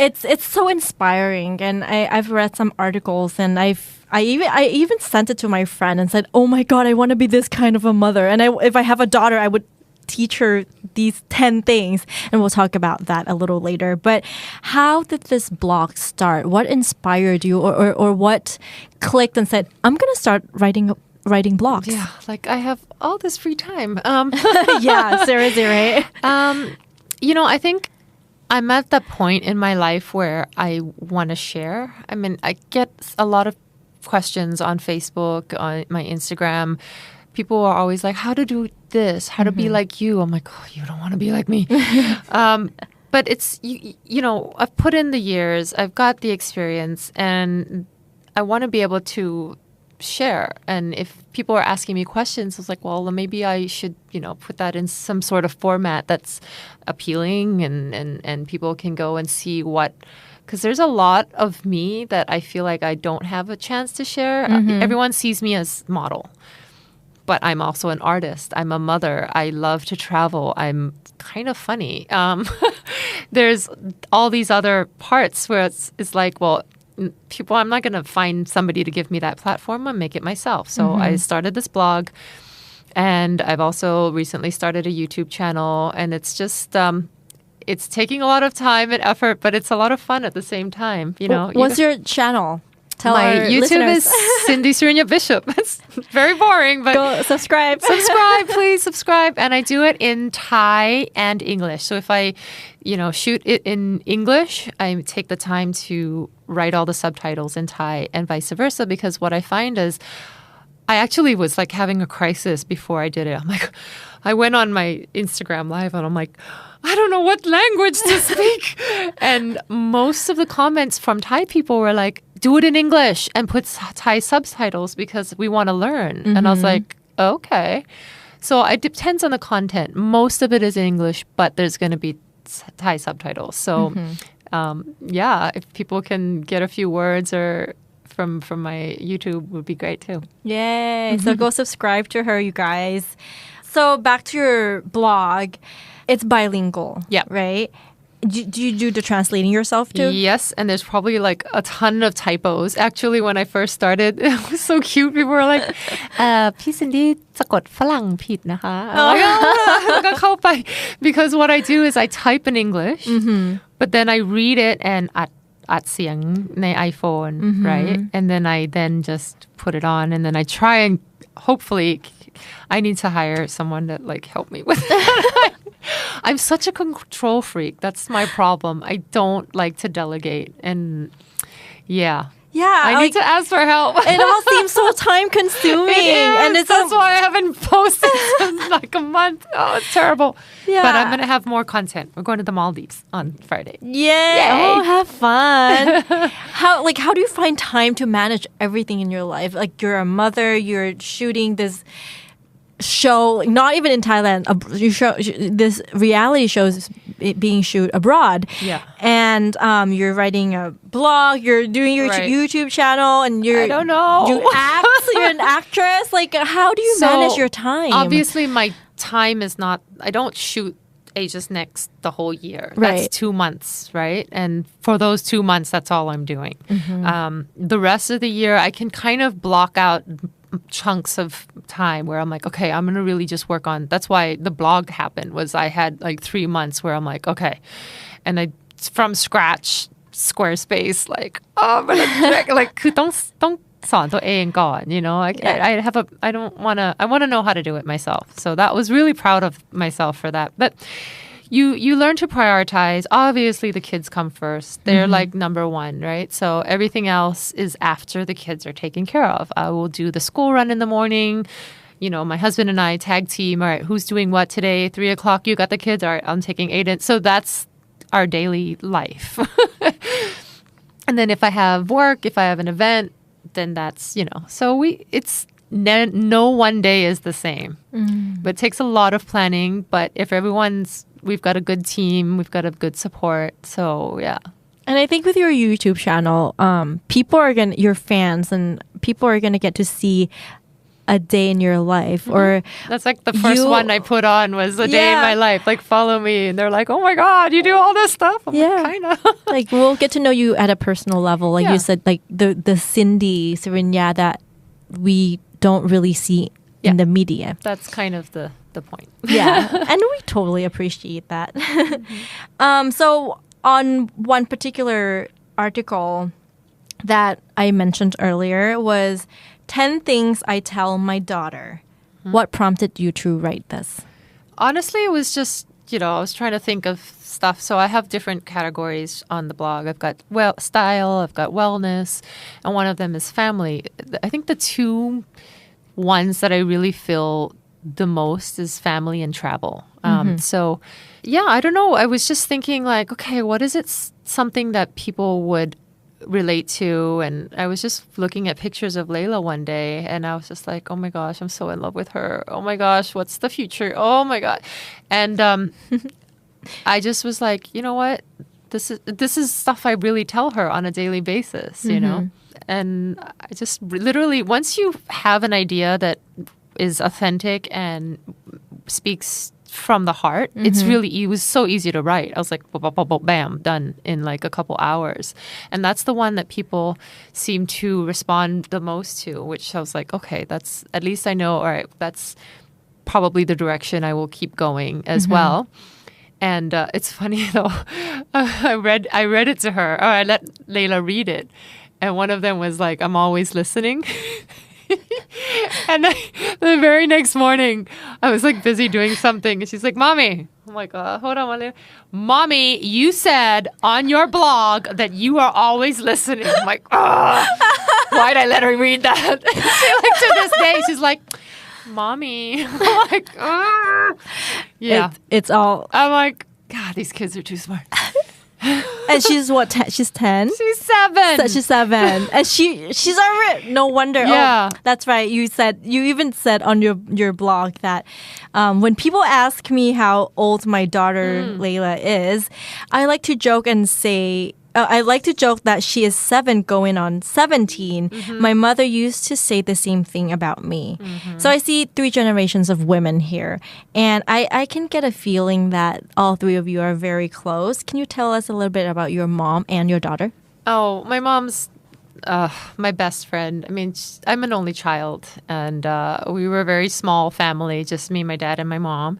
And my dad passed actually the year Layla was born. So, but my mom and I, we've just been really close our whole life. Like she's just like, she's that cool mom. She's 75. She's still wearing hot pants. She makes jams and pickles, selling at farmers markets. Like, I'm like, really? So yada. She is a cool mom. And she keeps active. She likes, she's got her girl gang in Pattaya and things like that. So, and she's always up with Layla, and she's got such a really special relationship with Layla. They've got their own things, they like to read together, and she likes, so it's a very special bond between her and Layla, and then the 3 of us as well. So, yeah. Aw. So can you tell us the 10 things? Can you list them out? The 10 things that you would tell your daughter. Oh, I have it here if you want to. Okay. Hold on. So, the first is you're beautiful inside and out. There was a time where Layla was around 3 or 4, and everywhere we'd go, people would say, "Oy nalak, soy nalak," and I could see that she was like, "What?" Most kids get that anyway, but we have it to another scale because she's exposed to a lot more. So I was always very careful to make sure she knows what's more important, to be beautiful on the inside or outside. So I think she gets it. Number 2 is I love you just the way you are. And that's a big one for girls to hear, kids to hear, but especially girls, because I think firstborn kids are she's very much a perfectionist. She's like me. And she's to the point where if she doesn't do something perfect the first time, she just gives up. Sometimes in some situations, it's getting better. So I wanted her to know that it's okay to make mistakes. You don't need to be the perfect girl. And she, even now, I was talking to her about, I don't know, the word perfect. She's like, there's no such thing as perfect. It's impossible. I was like, yes, but you can do your best. She's like, "Yay." You can always talk to me. That's a big one. I think, especially in Thailand, parents need to have a really open conversation. I mean, about everything. Yep. Because the kids in this day and age, if they can't talk to you, they are going to go to the internet. They're going to go to their friends. And that's scary. Like, I am so scared of what I find on the internet. I know. Do you know what I mean? It's like, if you don't properly brace your kids, and that if something happens outside and they can't come to you and go, "Mom, what is this?" That's scary. So all the time I'm like, Layla, anything, you talk to me. I'm not going to judge. I'm here for you. Okay, number 4 is I'm listening. That's the one she got me on. Mommy, you're not listening. But listening in here meaning, it goes with you can always talk to me. Like, and that's a big one. I think I struggle with sometimes when I'm running around doing stuff. A lot of parents, you've got all these things and your kid wants to tell you. It can be something as trivial. Well, it's not trivial to them. It's, "Mommy, I worked hard in school and I got this today," or, "We did this really cool thing." And it's like, "Oh, okay. Yeah. Okay. That's great." It's, if you do that enough, she's not going to want to tell you all her things that she's excited about. Number 5, it's okay to make mistakes. Nobody's perfect. That's a big one. Just keep trying, It's making sure that they know that their best is all you need. And for a perfectionist tiger mom like me, it's also just taking a step back and being like, it doesn't have to be perfect all the time. That's more for me than for her. I'm sorry That's really important. Parents think that they're parents and they don't need to say sorry to kids. If you made a mistake and if you said something that maybe you were like in a Wntt state, you got to say sorry. It's really important for the kids to see you say sorry to your partner. Say, you're fighting or something. Hey, I'm sorry, kiss and make up. For them to see that, then they realize, oh, okay, the rules apply to everybody. Don't be a bully and don't put up with bullies. This is so it's normal, right? In school, you're on the playground. There's going to be kids that push other kids around. She's come back to me a couple times being like, this person is being mean to me. I was like, well, stand up to them. Tell them that this is what you don't like. And if they keep doing it, then maybe tell your teacher and don't put up with it. But at the same time, you can't be a bully to other people. And I read on your blog, you said something along the line of, people who are bullies, you actually feel sorry for them because they needed the attention and that's why they acted that way. And I love the way you explain that to your kids. Yeah, I don't want, because then you're just giving power to them, right? If you're like, oh, that guy's mean. Oh, yeah, he's powerful.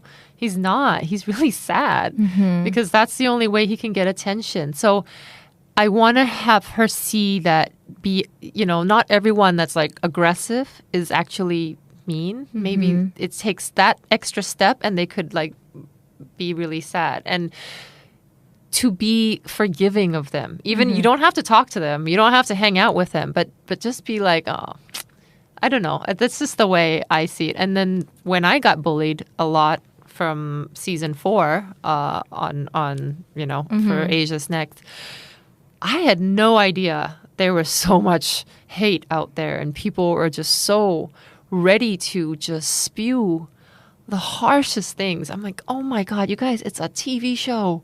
Why are you threatening my family? คือแบบบ้าไปแล้วอ่ะ I'm proud of you. That's every little thing that they try, whether it be small or big, just to let them know that you're proud of them, even though they failed. I'm proud that she tried. I'm proud that Aiden, made the effort to do something. Yeah. Don't ever let someone pressure you into doing something that you don't want to do or is wrong. And this is going to come in handy as they approach teenage years where there's lots of peer pressure and friends are going to be cooler than mom and dad. I can't follow them everywhere, but I can teach them the right thing and the wrong thing. And there's been a couple instances where, Layla's had a friend that's trying to get her to do something, and I'm very proud to see her kind of stand her ground and be like, no, I don't feel like doing that. So I was like, all right, cool. And then the last one, don't worry too much about what others think of you. That's a big one as well, especially for girls. We live in an age where you're constantly comparing yourself to other people or thinking about what they think of you. I mean, this is reality. It's even more so now with social media. I'm guilty of it because I take photos. Everyone takes photos of themselves to make them look beautiful. But that's not always the reality, So to have a level head and be like, okay, that is what it is. There's a time and a place for it. And I'm going to do my own thing. You can be quirky. You can be weird. You can be cool. Actually, the weird kids tend to be the ones that are more successful because we're able to just go out and be ourselves, So don't worry about too much about what other people think of you. If I ask you to change this article to 10 things I tell my son, would it be any different? Would you add or take something away from this list? Most of it will be the same. I think for my son, I would add be a gentleman. Treat women how you would treat your mama. That's right. Be a gentleman. Be your dad, because his dad is the kindest, caring, most patient guy. And Aiden's like me, meaning he's kind of crazy and up and down and very headstrong. And so I'm a little bit worried. He's such a go-getter. I just made sure that he's got the basics, the fundamental right from wrong, and that, treat people kindly with respect, and he'll be fine. What's the biggest difference between raising a daughter and a son? I don't know if it applies to other kids. I know the biggest difference between Layla and Aiden are their temperament. Layla is very particular. She's very precise. She's deliberate. So when she wants to tell you a story, she will start from the beginning and go like this. And if you interrupt her, she can't continue. She got to start all over again. Aww. And sometimes it's like, I'm listening and I'm clawing the couch going, oh God, hurry up and speak. But she has her own way of doing things. And I love that. And I don't want to change that. Aiden, on the other hand, will just rush head first into situations. He's, like I said, Layla's very much like Byron, and Aiden's very much like me. He's just like, let's do it. Okay, I don't care. I don't care if I get hurt. I'll, fall off the couch and be like, Punk, I'm okay. I'm okay. He's like bleeding. I'm like, oh my God, you're not okay. So with Layla, it's almost like, okay, give her the comfort and the space to come into her own. Aiden is give him knee pads and a helmet, and hopefully he doesn't kill himself. So that's the biggest difference. Okay, I can see that. One's like, hold on. The other one's like, go, go, go. You can do it. Yeah.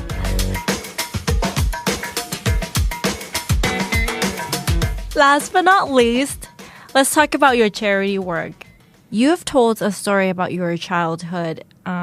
Since you were young, your mom had always introduced you to the concept of sharing. Could you tell us a little bit about that? Well, my first birthday, I don't remember, but I saw pictures of it. She invited all of the Paria orphanage to our house. And back then she was, my parents were very good friends with Father Ray Brennan, who was theผู้ก่อตั้ง. So they invited all the kids over, and actually for my first 4 birthdays, I celebrated it with all the kids in the orphanage every year. And it just instilled in me this sense of, okay, you got to give back. It doesn't matter how much or how little you have. If there's an opportunity that you can maybe help make a difference in someone else's life, or even just an afternoon, why not, if it's not going to take so much up from you? So I've been quite fortunate, and I've been able to align myself with different charities depending on the time in my life, right? So I've worked a lot with the Chameleon Center for Disabled Children. I am the ambassador for Fin Free, for no eating shark fin soup. Most recently, I've signed on with Operation Smile Thailand, and we'll be doing some things for them in terms of awareness and fundraising for children born with cleft lip and palate. I have some stuff in the works for, it's called the 7% Project, which is trying to get the number of kids in Thailand, in Bangkok actually, to start wearing helmets. So currently 7% of kids on bikes wear helmets. And actually, road accidents are the number 2 killer of children in Thailand after drowning. Did you know that? No, I did not. First killer of children in Thailand is drowning. Second is road accidents. So road accidents is something that, it can really be lessened if the kids wear helmets. But for some reason, parents don't associate wearing helmets with their child's life. Only 7%. Only 7%. So we're trying to get that 7% up to 100%. So we're in talks with Save the Children and the Marriott Hotel and things like that to hopefully get just the culture of wearing helmets to be a norm. Like, I don't even let Layla and Aiden ride a bike without a helmet, like a push bike. A lot of time when I drive, and my husband and I would see people, like 3 people on a motorcycle with a child, like a tiny child in front with no helmet on. It's crazy, but I mean, we get it. But for some reason, they don't associate. They will wear a helmet because they're afraid of the law. police. Yeah. And then they'll put it on, drive past the police, and then take it off. It's just like, come on, it's maybe hot, maybe uncomfortable, but it's your life, you know. So that's another thing I'll probably be working on next year. But yeah, stuff like this. There's always things, you know, I can hopefully lend my celebrity to or artistic talents to sometimes. So yeah. You talked about Fin-Free campaign. For our listeners who haven't heard about it, could you tell them a little bit more about that? Did it happen because you're into diving and your love for the ocean and marine creatures? Well, probably. I mean, they were probably looking, they want, Wild Aid and Freeland Foundation were looking for someone who was willing and then had some sort of story to tell. And they asked me, I was like, yeah, makes sense. I love seeing sharks when I go diving. It's not scary to me at all. I mean, I know which shark, like in Thailand, you don't have great white, right? You're not going to be, most of them are black tip, sand shark, things like that. But more than that, it's like once you learn about what's happening to the shark population in the world, it's very scary. And it's not just, oh, you know, let's preserve them for just to have them. They will, if you don't have sharks, you're going to ruin the entire ecosystem of the ocean. That means the middle fish that the sharks usually eat are going to get more, which means no little fish for us to eat. Jellyfish are going to go all over the planet. And I mean, yeah, it's not good. But more than that also is it's not healthy. You're going to get mercury poisoning if you eat, and it's doesn't even taste like anything. It's chicken soup. Anyway, it's just educating people about that and the wastefulness of it all. And for a lot of people who have no idea how to start doing charity work, what advice can you give them? What if they don't really have the time or the money to do it? How would they get started?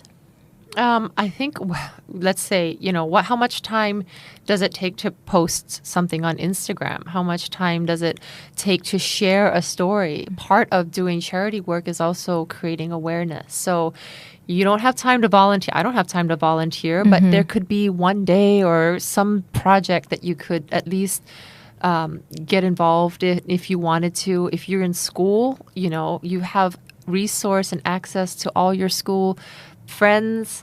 Do a school community project. It doesn't have to be big. Every little baht counts, you know, when it goes to some place that is trying to buy milk for the kids or things like that. There's so many. Actually, I might do a blog post about ways to help. I was thinking on that for Christmas. For Christmas, you know, everyone's buying gifts. Yeah. This year, I'm not buying gifts for everyone. I'm going to, you know, find something that if it's a gift, there's a place I bought one year. It's called Second Chance, I think, and they use all these old materials to make magnets or bags and things like that. So if you buy from them, you get a gift that you can help, and you're helping the charity. So save your money and try and think about where your money is going to go. I love that you're raising awareness on doing charity work and stuff for Thai people too, because I mean, I've grown up both in Thailand and in the States, and I've seen the difference. I went to grade school in Thailand and wasn't really aware about volunteering or charity work. But as soon as I moved to the States, my uncles who lived there, they forced my cousins and I to volunteer every Thanksgiving and Christmas. Yeah. We would go to the homeless shelter and, you know, like feed the homeless. Like you said, instead of complaining, you know, first world problem. Oh, I want this and that for Christmas. Why am I not getting this and that for Christmas? I'm like, oh my God, there are like more things that I could do to feel full inside. And are you also doing that with your kids? They're of an age now where they can understand. And definitely, you know, we do this anyway when, like, for example, Aiden just had a birthday party. He got all these toys. I was like, okay, well, now we have to, you know, move the toys that you don't play with on, you know, and so we'll like go through and he'll pick all the toys that he doesn't want to play with anymore. And then we'll say, okay, we're going to give these to kids that don't have these toys or so that's it needs to be age appropriate as well. Right. I feel like in Thailand though, because and I'm not criticizing it all, but the Buddhist way of tambun is also it goes to temples and things like that. I'm not Buddhist, so when people ask me to do that, I'm like, okay, I would prefer to tamtan, so I want to help. I'm not saying that it's wrong. Everyone has their own belief. Do both, but sometimes there's people here that need that as well, so if you are able to maybe share a little bit in terms of the needy as well is a different way. Yay. Oh, that's so good.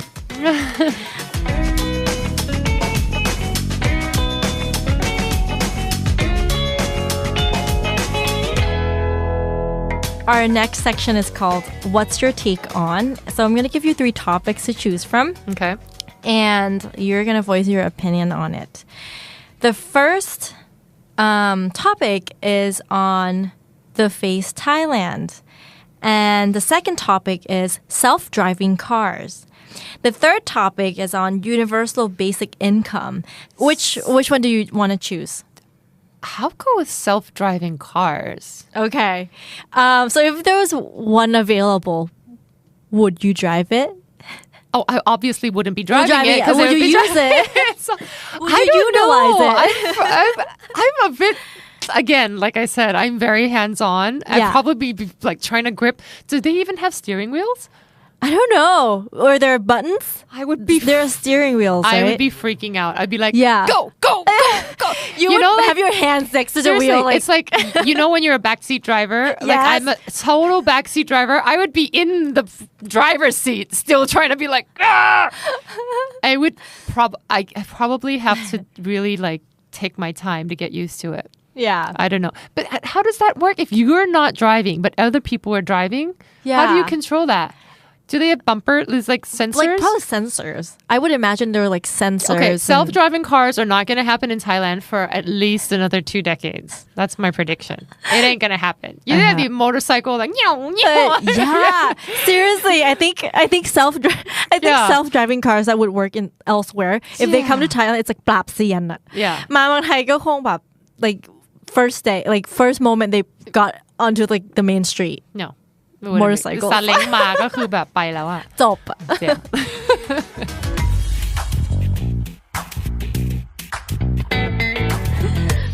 Our next section is called What If? And this is where you're going to get your pageant skills. Oh my gosh. Your pageant skills will come in handy in this section. Okay. I'm going to give you a jar filled with hypothetical questions, and then you choose one.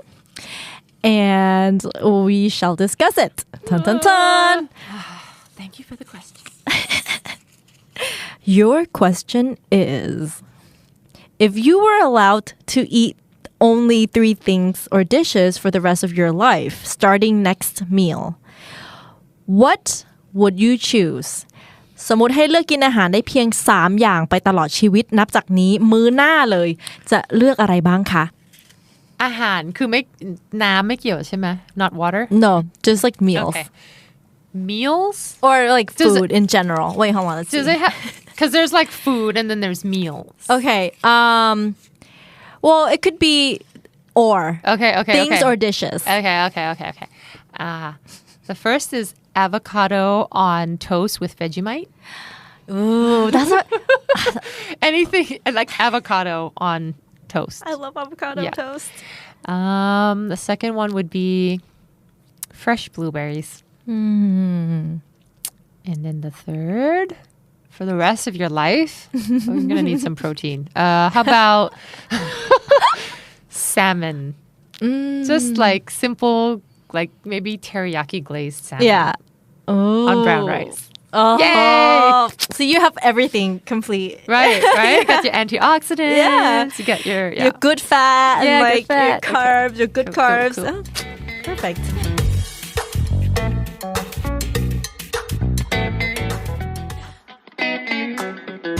Sawasdee ka, Bo Sawitri นะคะ This is We Need to Talk Podcast Talk Show ภาษาอังกฤษสำหรับคนไทยที่ใช้ภาษาอังกฤษค่ะ Hi you guys, welcome back to our show. Thank you so much for listening. guest ของเราในวันนี้ค่ะ เกรซ ณัฐยา บุญชมไพศาลหรือ Grace the Face นั่นเองค่ะสวัสดีค่ะ Grace สวัสดีค่ะ Hello Welcome to our show You're the first The Face contestant to be on our show. Wow. I feel very honored. We had Philip from The Face Men on here before, but you're the first woman to be on our show. Oh, thank you. So thank you for being here. Thank you for having me. And let's see, here's what we already know about you. We know that you are 24 years old. We know that you are the winner of The Face Thailand Season 3. We know that you enjoy dancing and you're very good at it. We also know from what we see that you are gorgeous. Thank you. Now we're going to talk about all these topics in detail, but in just a few seconds. But first, since we all know you from the show The Face Thailand, I would like to know, which part of your face do you like the most? Actually, there are a lot of my face features that I like, but most I would say my eyes. Yeah. And that's because, as we all know, that the eyes, allow us to see things and stuff. So I think it's sometimes you don't even need to say something, but you can communicate with your eyes. So isn't that amazing? I find that's very special in a way. So yeah. You can tell a lot by a person's eyes. Exactly, yeah. Which part of your face do you dislike the most? I don't really like my cheeks. What? Okay. When I was younger, I saw it in my pictures. Okay, that was cute. But then now I think it's a little bit too chubby. So I think a lot of girls who are listening will get what you're saying. Yeah. Because we're very critical of our face. Exactly.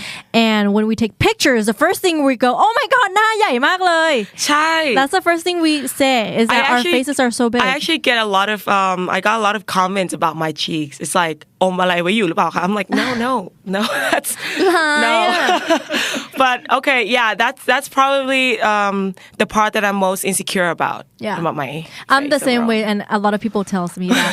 A lot of people told me that, one day you're going to appreciate it. Yeah, because, when you're older, then, you'll look youthful. Yeah. I actually appreciate it, but, for my career, it's on and off. I love it. Oh, no, I don't.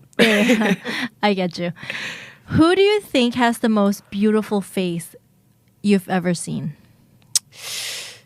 Angelina Jolie.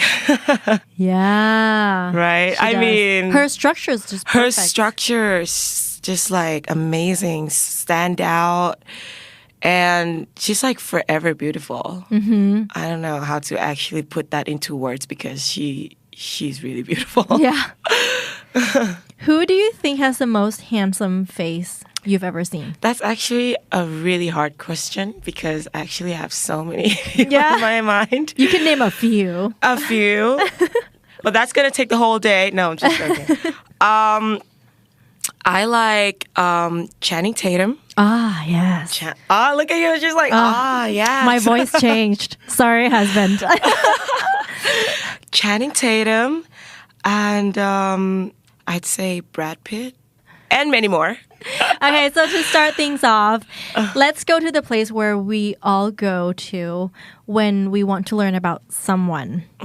The internet. The internet. I'm pretty sure a lot of us, myself included, have probably Googled ourselves, once or twice or more. Have you ever Googled yourself? Yeah. Yeah. Let's answer some of the questions people have about you. So when we Google Grace the Face, the suggestions are the following, and you're going to have to answer these. All right. The first one is Grace the Face เรียนที่ไหน Assumption University, Thailand. And during my high school, I used to study at Rasami International School and St. John's International School. Okay. Yeah. Grace the Face ส่วนสูงส่วนสูง 173 centimeters. Gosh, I'm jealous. I wish I'm taller though. Really? I wish I'm taller than this. Why? So at an international level? International level, at least 178. Yeah. That would be great. I mean, I would be happy at 170. I know, I would be happy with 165. 165. I would be content. So the last one is Grace the Face ลูกครึ่งอะไร ครึ่งพ่อครึ่งแม่ เป็นคนไทยแท้ค่ะ I'm full Thai 100% Thai yeah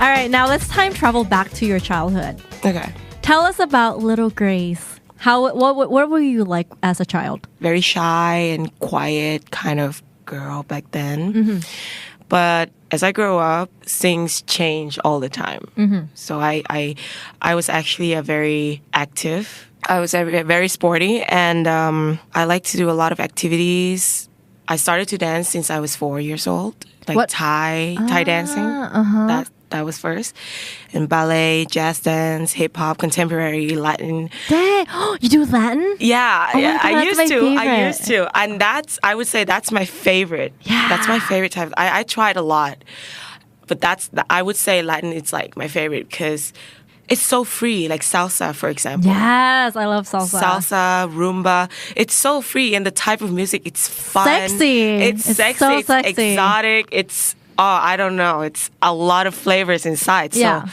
yeah I'd say I like that the most that's the kind of dancing that I like the most though I stopped dancing well not completely but I mean ballroom Latin I stopped for a while now but I wish I can go back to it You I'm should definitely gonna go back to it but yeah I love to watch like lots of dance movies Step Up do you watch Dancing with the Stars I US? do Really I do Who's your favorite pro I can't remember his name I'm such a What bad does he fan look What does he look like What does he look like he's blonde and he Derek. was paired yes Derek he was paired with Nicole Scherzinger okay They're amazing that I cannot remember which episode it was but their show was the tango was it the Argentine tango you have no idea how many times I replayed that on YouTube Yeah me too I like seriously want to be Nicole I seriously want to be able to dance like that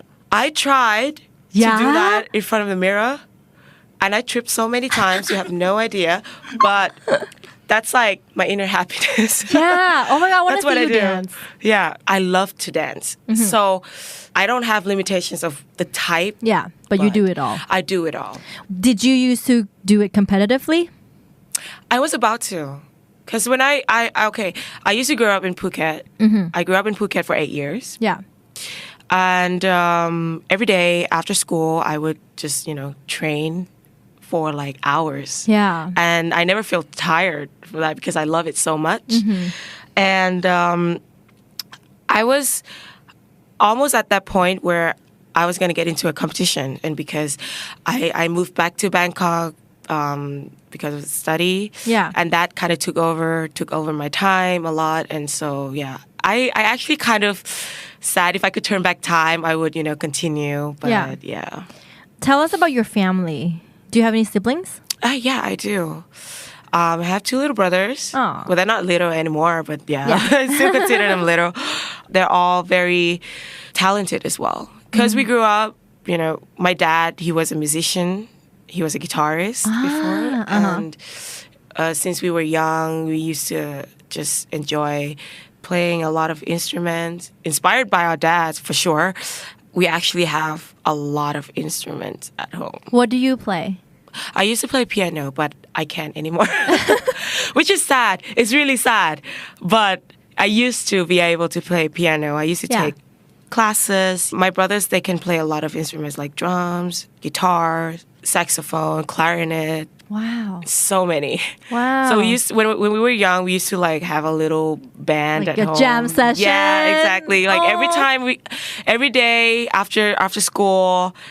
my dad would just pick us up from school and then we just come home and just like he would just get on his guitar and then my brother would just with another guitar and we would just try to sing along and stuff like that yeah oh, that's we did that a lot back then So back in school what subjects were you good at and which one were you not so good at I'd say I was really good at English subject it's my favorite Yeah it's the most easiest no but I love my teacher actually I love all my teachers but I'm really bad in math physics, chemistry. A lot of people hate math and science. Yeah.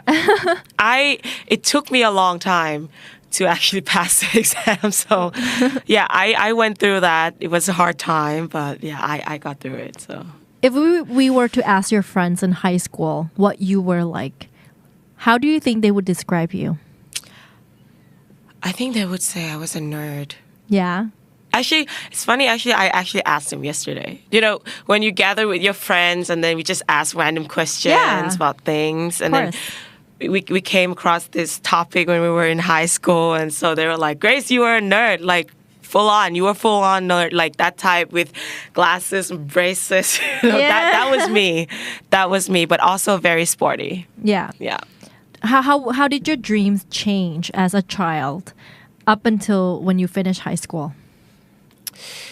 It's a surprise change, I would say, because, okay, being a model or, you know, entertainer, it was my dream. But because of so many things, like I got bullied a lot, and back then my skin color wasn't really accepted in the industry, you know, in Thai industry. So that kind of, my dream kind of got shattered a little.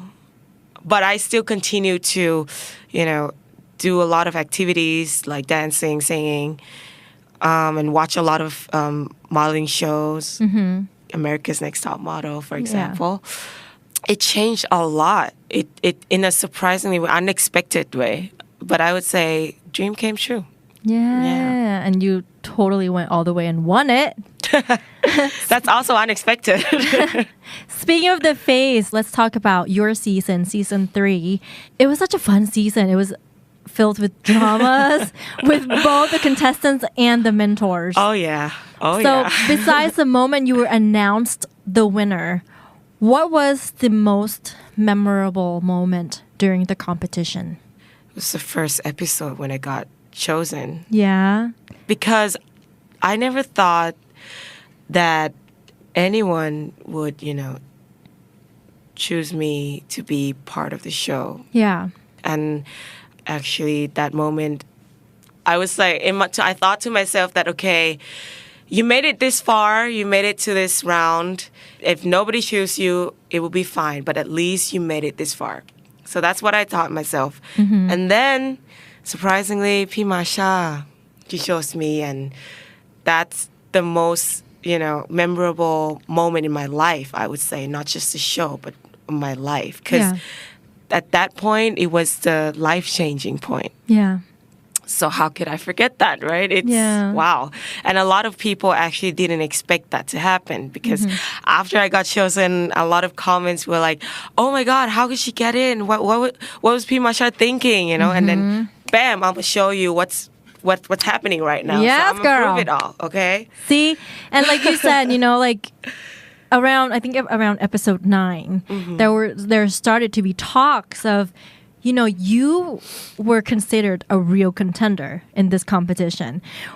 How did that feel? And what was the game changer for you from being the dark horse to someone who could actually win? I think it's because I started to win 2 master classes. And I tried really hard. I put a lot of efforts. I did a lot of homework. A lot of people knew that I never had experience before. And so I tried really hard, and I think a lot of people can see that. And I have to say that I have my own strategy, and that is just to show a lot of improvement. And I think that was like a power for me. Yeah. You know, that actually gave me a lot of power to like keep going. One thing you've mentioned was about your skin color. And you were bullied as a kid also. And the way you eventually found your own definition of beauty is very inspirational. Can you tell us a little bit about that? It's because I got bullied a lot when I was younger. Not just from friends, but from a lot of people, teachers even. Like, really? Could you imagine that? Teachers? Yeah, a lot. Oh, man. I've been through like tough times, but okay, I got a lot of support from my mom, my grandmother, my family, basically. Yeah. Some of my friends. I didn't have a lot of friends back then because of this. So many times that my mom would just, you know, give me some examples from celebrities that is not Thai. Some Thai as well, of course. But I went through a lot of sad times, and then I came across to this point that, okay, you know what? You can't change what everyone feels about you. You can't expect everyone to like you. But why? You love yourself, right? Your family love you, so why can't you be happy about it? And that's what I thought. And through times that developed, and eventually I start to think that, okay, I'm just going to be me. I enjoy my type of beautifulness, and I start to see a lot of other girls, people who went through the same thing that I went through. So whatever I did, some of them came to tell me that, oh, hey, you actually inspired me about this. And I'm like, wow, that's actually very powerful for me. Yeah. So that kind of gave me the confidence and actually start to look at things differently. Yeah. Part of the reasons why I came to the show is also because to prove to myself and others that, hey, you can do this. You don't need to be super skinny. You don't need to be super tall. Your skin color, it's actually totally fine. Yeah. And everyone should be more open about this. No, that there shouldn't be any limitations or discriminations with, skin tone. So when I came to the face and I won this, it's I would say I actually have achieved some of my goals in life. Like a lot of my friends are young girls, and they wrote to me that they told me about their stories, that they got bullied as well when they were young, mostly about their skin tones, also about their their body types. Some of them they said that, okay, I got bullied a lot. People called me fat. People called me said that I was too skinny and stuff. But I said, like, I can't tell everyone one by one how to do or what to do, how to actually get through it. But through my actions of what I do, I would say that if you actually look at me, I think that you guys can just do whatever you actually desire to do too. You only need to have that will and that spirit, that confidence that you just believe that, okay, you are beautiful. Yeah. You just believe that you can actually do it and go for it, no matter, even if you're white, yellow, dark, it actually doesn't matter. I'm not just saying that tan skin is the most beautiful. No, because everyone is beautiful in my eyes. You have your own way. Just go for it. Believe in yourself. Beauty comes in different shapes and sizes yeah. and colors. Just don't let anyone get in your way and tell you that you can't do this and do that. I mean, seriously, no one can stop you if you actually want to go for it. You go for it. Do it. What are your plans for your modeling career? I actually want to go international. Yeah. That's my goal. Are you working towards that right now? I am working towards that. But I just started, so it's been 1 year now. Okay. And I'm trying to develop, my skills. And actually, if I get the opportunities to go abroad, I would definitely go. And I hope this year I would get more opportunities to go abroad and try out my modeling career, advance it. Yeah, that would be great. Well, we're crossing our fingers for you. Yes. Good luck. Thank you. So right now, you are taking on a new role as a TV host for Entertainment Tonight on PPTV. Can you tell us a little bit about that? Why did they choose you, and what's your expectation for taking on this new role? I think the reason why they chose me is because I'm very talkative. Maybe that's one of the reasons. Personable. Yeah. But I actually told them that, hey, I really want to try a lot of things, and not just modeling or acting or dancing. I'm willing to try it all. Yeah. Because I've never done any of this before. And so I think the more I try, the more that I would know what I'm actually good at. And I love to challenge myself. How do you like hosting so far? It's great. It's fun. Yeah? I mean, like, maybe that's the thing that I'm actually very, very good at. Another thing that I'm very good at. I actually trying to like, I actually found myself. Yeah. I like it. So you can act, you can sing, you can host, and you can dance. What would be your next attempt in the show business? Is there anything else you'd like to do that you haven't tried yet? I haven't tried musical. Oh, you're gonna love it. I actually did some Yeah. back in high school, but that's high school thing, Yeah. I think it's very challenging because musical it's another different story, I would say. That's you have to act at the same time, dance at the same time, sing at the same time. It's like all in once, So I think that's another level for me. Yeah. And that's something I would really want and I would love to try. I haven't met anyone who tried being in a part of a musical production and not like be obsessed with it because there's so much charm in it. You bond with the cast so much and you learned and you grow throughout the process so much. And I hope you have a chance to try it. I hope so too. And I would want to go watch it too. Okay, so thank you so much for coming. It was so much fun getting to know you.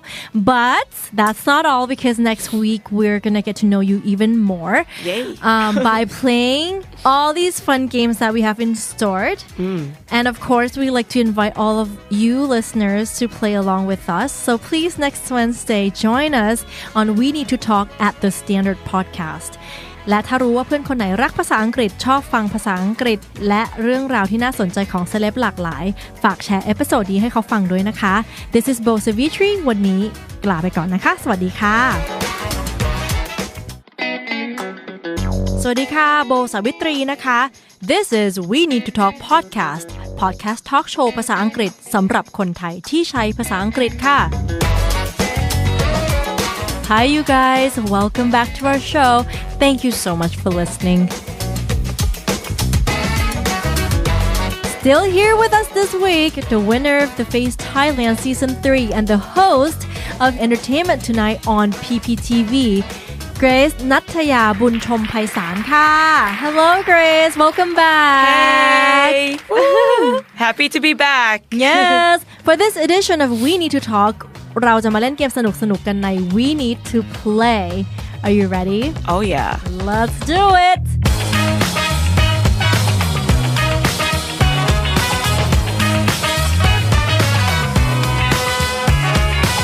เกมแรกมีชื่อว่า Would you rather so เลือก1ใน2จากตัวเลือก4คู่นี้พร้อมให้เหตุผลประกอบ Okay ค่ะ Always have to tell the truth and cannot lie at all, or always have to tell a lie and cannot be honest at all. Of course, always tell the truth Yeah. and cannot lie at all. Well, that's actually very hard to be honest for me. For anyone, I would say, right? I mean, but it's good to stay true and it's good to be honest, Yeah. So, yeah, I would go for that. Okay. Be famous when you're alive, but forgotten when you died. Or be unknown when you're alive, but famous after you died. Ooh. Oh. Forgotten when you died. Yeah. No. Not that one at all. And then the second was you're unknown when you're alive, but famous after you died. Actually, I think famous after you died. That actually very legendary. You become a legend, and then after you died, it's like your body is away. Your body vanished. Yeah. But people still remember you. Isn't that special though? In a way, like, okay, you don't really want to be forgotten after you died, right? So I think that's special. Yeah, I would pick that one too. I feel like in order to be known after you died, you must have done something great. Yeah, exactly. You might have done something that's very meaningful, very recognized, exactly. Yeah. Be itchy nonstop for the rest of your life or have nonstop hiccups for the rest of your life. Oh my God, this is hard. Why is this so hard? Why is it so hard? Neither. Neither. Can I choose that? Can I say neither, or no, do I? You have to choose. Oh my God. Okay, I'd say I'd have hiccup Yeah. Because itching it's very irritating, Hiccup is also irritating, but it can be cute sometimes. I can make it cute, so I would choose that one. Okay. This is so random.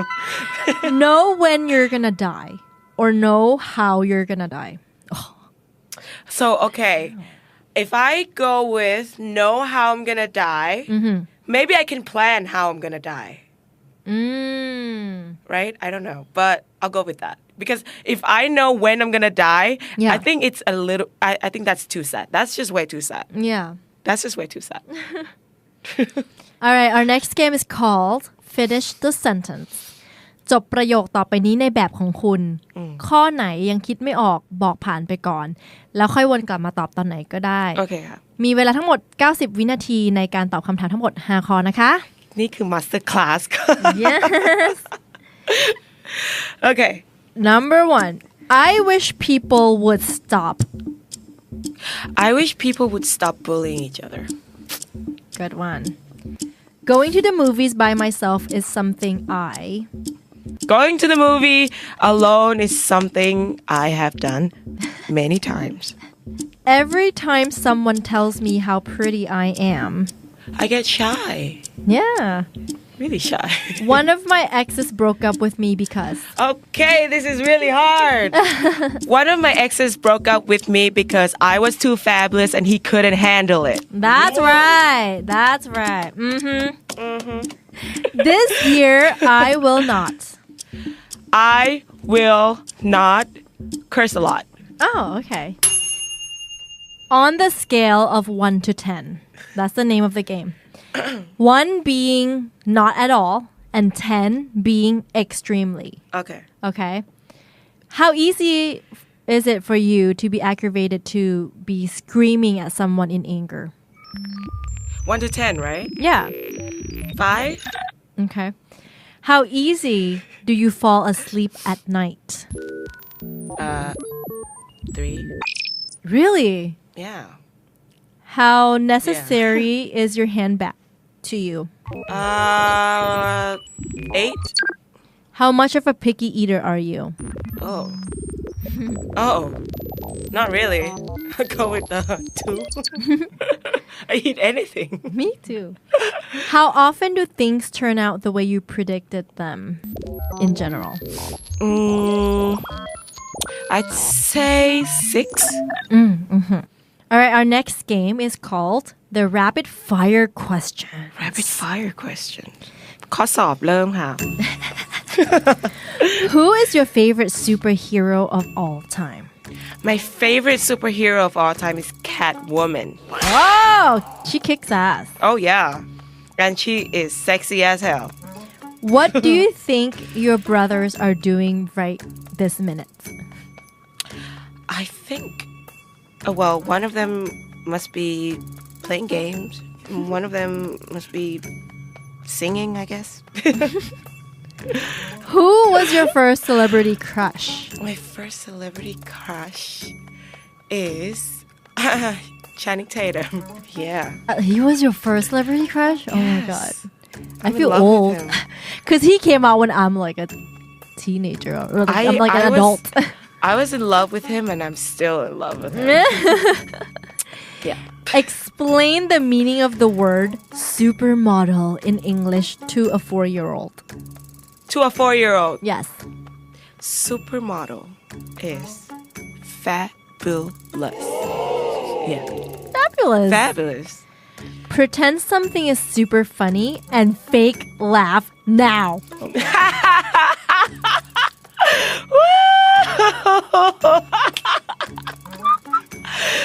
Damn, that was an ugly laugh. Okay. That's awesome. That's very ugly, but yeah. What is your weakness? My weakness is what is เส้นตื้น in English? Very. But you can say it in Thai. เส้นตื้นค่ะ Okay.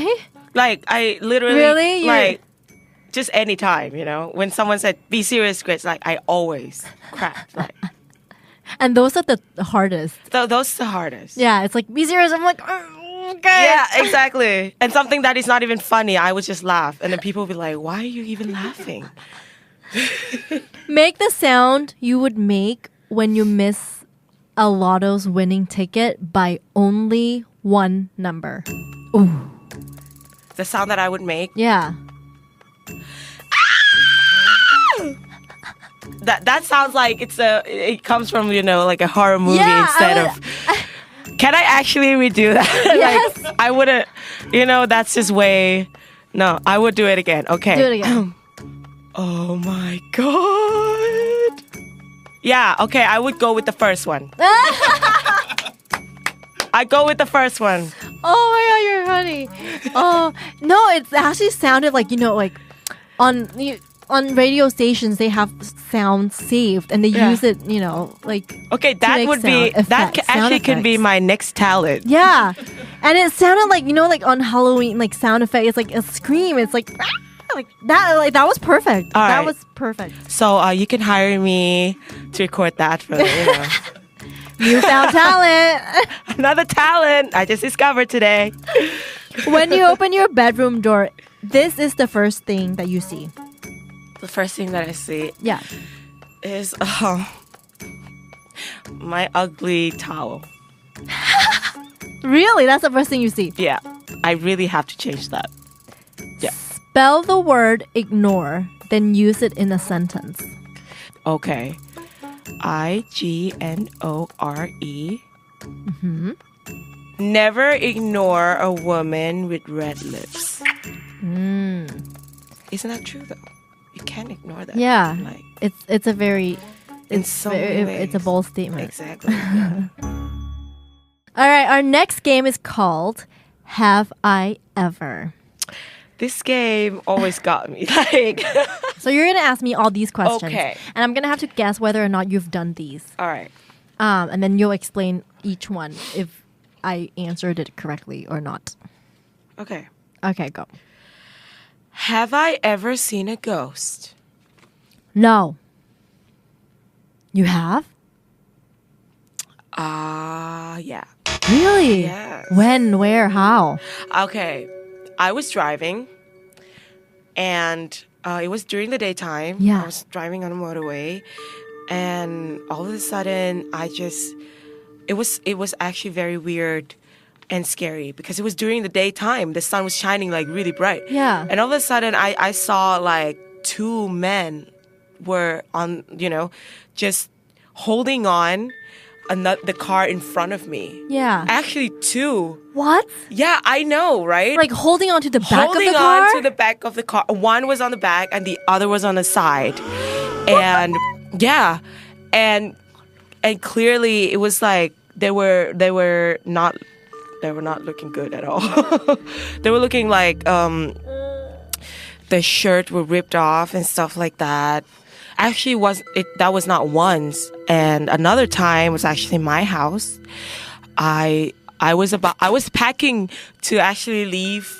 I was about to leave to the airport, and I was packing, and all of a sudden I saw like one huge, like really like a guy painted in black with, red Thai style short, like jogabin, like short, just ran and just jumped like over my suitcase. What the heck? What did you do? Like, did you like scream and like ran out of your room? No, I started to sing. I was like, because somebody told me before that if you see a ghost, you should start singing because they actually scared. So I sang like, and it was so Really? bad. Yeah. I love it. Do you remember what song it was?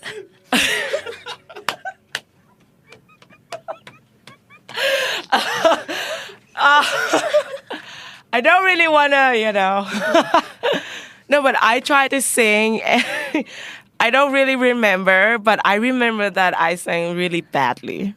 I shout really loud. I did not know that. And the funny thing is that I'm not even kidding here. This is truth, okay? My brother was showering upstairs. Yeah. I was stunned for like 2 seconds. And then and then I started to sing like really badly, very loud. And my brother was like, just shouted from the toilet, just like, stop singing. And I shouted back like, you have no idea what I'm going through right now. Just let me sing. Oh my God. I didn't know that. So when you see a ghost, you just sing. Yeah. And did it go away? Okay. I don't know if that really works, but it helped me. Yeah. You know, like I wouldn't get scared that much. Because my voice is really bad, so I actually laughed at myself at the end. What about when you were driving? Well, That time, were you singing after you saw the guys? Because that was really scary. Yeah, that must have been a scary moment because you can't look away. You can't look away. You're driving. Away, and the car in front of me was driving so slow. I'm like, did they can make you drive faster? Did they make eye contact? No. The two go. Okay, thank God. Because that was like, that would have been that was like scary. a second. Yeah. But it was so clear. It was. And then they super disappeared? Clear. Yeah. I swear to God, I swear that I wasn't drunk. I didn't take anything before. I swear that I was totally fine and I was really concentrating and I wasn't sick or anything. That I really saw that. Oh my God, I literally got goosebumps. I was stunned for like a minute. Oh my God. And then luckily my friend called and I was just like, you know. Stay with me, please. Yeah. I was exactly like that. And then the next day I had to go to the temple just to, Yeah. you know. Yeah. Okay, next question. Scary. The kind of story, you know. I know. Okay. Have I ever walked out of a movie because it was so bad? Yes. Yes, I have. But it wasn't because it was so bad. Okay, actually, it was so bad and scary that I had to walk. Because this one time, I thought I was brave. Yeah. And I had nothing to do. Mm-hmm. It was already late. It was like the last round, you know. Oh God. And I went to watch Annabelle. By yourself? Yes. Oh my God, you're crazy. And I'm totally scared of ghosts, you know, but I was like, you know what, Grace, you're not scared of anything. You're so brave. You have nothing to do. No one is, okay, the truth is no one is free at that time. None of my friends free. So I'm like, you know, yeah. And I got free tickets, so I'm like, just go. I went to watch Annabelle alone, and there were only like 3 people, including me, in the cinema. Oh my gosh. I was sitting there and no one was sitting in my row. Because actually I thought someone was supposed to sit there in my row, you know, because when I booked the seat, I saw that the seats were taken. And I'm like, why did I see that the seats were taken and no one actually sat there? Like why am I alone? คุณหลอกดาว And then I was there. I watched the movie and I watched through to, you know, halfway. Yeah, because that movie is I made scary. it through halfway of the movie. Mm-hmm. So that was very brave for me. And I'm like, you know what? I can't do this anymore. I give up. Out. Yeah, you're brave to just like stay halfway. At the end, I wasn't brave at all. Like at the end of, you know, I wasn't actually that brave. All right, next question. Okay, next question. Have I ever been to more than 15 countries around the world? I'm going to say yes. Maybe I have, but I don't really exactly remember. But I've been to so many countries ever since I was very young. Because my grandmother lives in Germany and, you know, like in Europe, it's really easy to go here and there. Yeah. There's so many countries around that we can just drive in like a couple hours. Yeah. And I've always been traveling actually. So yeah, I think I've been to many countries, but That's so cool. Your grandma was in Germany? Yeah, she actually lives there. She lives there. Yeah, still. Oh wow. Almost 30 years now. Almost. Actually 30 years already, I guess. Yeah. So you still visit her and stuff. Yeah, I just came back from Germany actually. Nice. Do you speak German? Does your grandma speak German? Yeah, a little bit. I actually I used to be able to speak fluently. Yeah. But because I use, English most of the time, Yeah. and I don't really get to practice. But she's not German, right? She's not German. Oh, None of she's my Thai. family She's members Thai. is German. Okay. That's cool. Yeah. Was that the last question or is there one more? There's actually two more. Oh, okay, go. Okay. Have I ever tried to change the color of my skin by using some weird products or technologies? You can't please get this No. right. No, you have not. Oh, yay. Woo. Never. I never tried that, and I will not gonna try it. Yeah. Ever. I love my skin color. Just so y'all know, I love my skin color. I will not do something like that. Yeah. Yeah. Never. Good job. I have, but I mean, I used to tan a lot. Look, I don't used to judge. use- I don't judge Yeah. anyone who does it, but I know. to me, like for me, I never tried. When I was in the States, I used to use tanning lotion a lot. Even in the AF house, I used to use Model Co. And it's like foam, and you had to wait until it dried. And I did it once in the house, and I was like, forget it, because I had to stand by myself in the bathroom stall in the AF house for like 30 minutes without sitting down or doing anything, and we weren't allowed to have phones. So For me, it's like if I want to get more tan, for example, if I want my skin to get darker, I would just put on coconut oil yeah, and just go out in the go sun. out in the sun. The reason why I put coconut oil, it's because I don't want my skin to be damaged. Yeah, because it's Because naturally I can SPF. get dark like really easily. Yeah. Me too. I actually get dark, but in the AF house, I think because Yeah. we were in like indoor all the time, and I was like, oh my god, I need to look. And I never tried any products to make my skin lighter because I think that's impossible. Yeah, Because I was born with this skin color, and I don't know. I think it's gonna be impossible. Yeah. To use any products and change it. And you know what? A lot of people would kill to have your tan. Like, Really? My tan could never look as good as yours. Like, Oh, thank you. like my, no, I but call. your skin color is not bad. Like you're not, I'm almost it's yellow and like. which is nice. Yeah. ถ้ามันเนียนมันก็จะสวย Yeah. ตอนนี้ก็เนียนมาก All right, last question, right? Oh my god, I'm doing well so far. I haven't gotten anything wrong. Oh no, one wrong, the ghost one. The ghost one. I Yeah. got the ghost one wrong. Okay. Have I ever cried in public for real, not when acting? Yes. Yeah.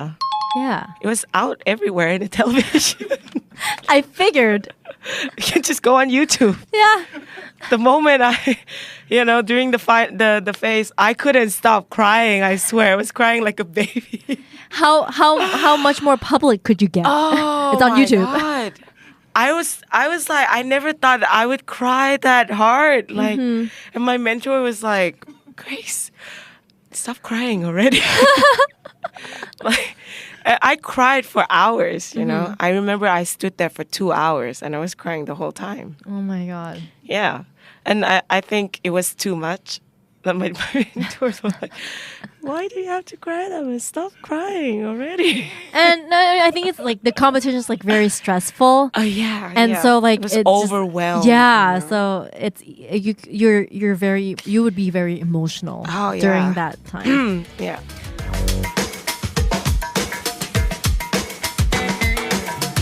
That was a lot of fun. I feel like we get to know you a lot better, even through the games and stuff.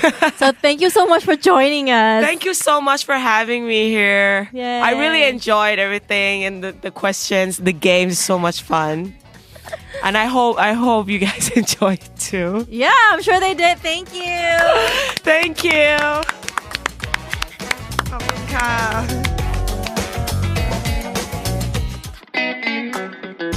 สวัสดีค่ะโบสาวิตรีนะคะ This is We Need to Talk Podcast Talk Show ภาษาอังกฤษสำหรับคนไทยที่ใช้ภาษาอังกฤษค่ะ Hi you guys, welcome back to our show. Thank you so much for listening. เกสของเราในวันนี้นะคะเป็นหนุ่มหล่อเข้มที่เรารู้จักจาก The Face Man ค่ะแล้วก็เป็นที่กรี๊ดหนักขึ้นไปอีกนะคะใน The Face All Star ค่ะ Let's meet him now the sexy Tarzan Joseph Angelo Hello สวัสดีครับสวัสดีครับ Welcome to our show and thank you so much for being here. Thank you for having me. It's an honor, really. This is my first podcast. Sexy Tarzan or Jesus. I could see that's the hair. I think it's the hair. And your facial structure. Yes, and it also makes sense because I sacrificed myself in the show and I've been reincarnated, reborn. Yeah, how do you feel about that? Because was it a huge surprise for you to come back to be able to walk in the final walk? How did you feel? Well, when I knew that I was out, I kind of like made that decision that like, okay, this is not for me because in the Face Men, I went all the way to the end, but then I didn't get to walk, and I was like, okay, that's see it died, and it's not meant to be. And then like in this one, it's like a show mainly for girls, Right. ของผู้ชาย it's like more สีสัน and like so like I really felt for Tia because I knew Tia for a long time. We went to school in Phuket. We were like high school friends and I grew really close to her and I knew that she deserved it more than me. So I had to push her and made sure that she stayed. And yeah, I didn't know. It was a surprise. Like they called me to go back in the show and I went and they were like, yeah, you have a chance. I was like, what? Are you kidding me? But it's because it's All Stars, anything can happen. Yeah, so it's like being reborn. Yeah, it's Jesus Christ. Basically, I died for people's sins and I came back to life. The sacrifice was worth it. It paid off. Yeah. Do you think you're going to be able to win the show? Ooh. If I say yes, is that too cocky? No, it's not at all. Then yes. Yes, you should be confident. Yes, I think so. And so far, our guests from The Face, both The Face Men and the regular The Face, have been winners. Last time when Philip was here, they didn't do final walk yet either. And he said the same thing. He said he thinks that he could win the entire thing. And he did. So it's your turn. I'm here. Yeah. Wow, I gotta thank you guys, I guess. Knock on wood, okay? Knock on wood. Good luck. Thank you. All right, so let's see. Here is what we already know about you. We know that you're half Thai and half Italian, and you were born in Khon Kaen, but then moved to Phuket and lived there for most of your life, up to the point where you went to the UK for school. Yes. We know that you're from London, where you studied acting for 3 years, and you also used to work as a freelance photographer. Yes. We also know that you It love... sounds so crazy. I feel like I've never told anyone this story and like... We know everything. You know everything. Big Brother is watching you. Yeah. I literally feel like I'm in a Big Brother world. Yeah. We know that you love to be with nature and you said you are a jungle boy and also a beach boy. Yes, that is correct. And we know who you're dating right now. She's also a model. And she's actually one of my favorites from really? Asia's Next Top Model Cycle 5. Yes. Would you like to comment on this?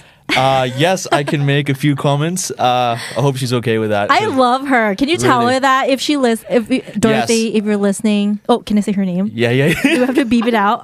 I think everyone knows already. Okay. But yeah, you could say her name. Dorothy, if you're listening, I was such a big fan. I was rooting for you, girl. Me too. You hear that? Oh, thank you though. But she'll listen to this because she always likes to see what I do and stuff. Yeah. She's got an eagle eye. In what I do, she'll see everything that I do. It's just the way girlfriends are, protective. I like that. I like that in a woman. Yeah. But yeah, no, she's amazing. Like she actually taught me a lot about because she went into it's pretty much like a reality competition show. Yeah. And it has its challenges. But because she told me what she had to do, and it sounds way more intense than what I had to do. Living in a house full of girls for. I think they were filming for 6 straight months without having to leave the house. But we had more freedom for the face. But hers sounds very intense, and they had to confiscate her phones. Right? I don't know if this is like confidential. No. P. Cindy was on here, and she talked about that. Okay. So it sounds very intense, and they actually had a psychologist. Had to like examine them after the show to see if they're okay, and like people had like very traumatized. Like feelings like after the show, like it affected them a lot, and her as well.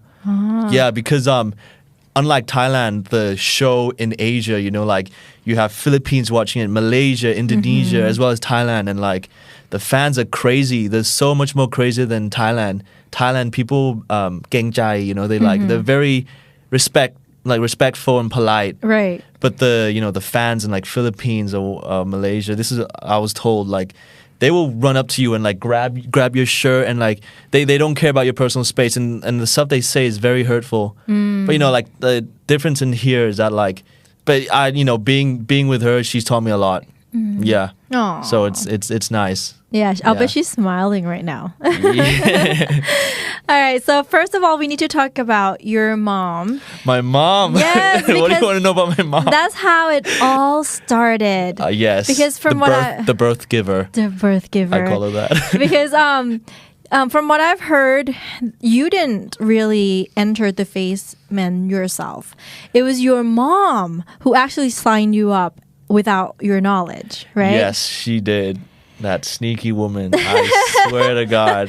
But what was the first thing you said, or what was your reaction when you found out she entered you in the face? I was kind of like, at first she told me, she kind of warned me and said like, you should join this show, blah, blah, blah. And I knew about it and I really didn't want to do it. I was like, no, I don't want to be put in that place. I don't want, because I was embarrassed as well, like for people to see what I do like and you stuff. Didn't want to be on the spot. Yeah, I didn't want to be on the spotlight and stuff. And like, she kind of like said, okay.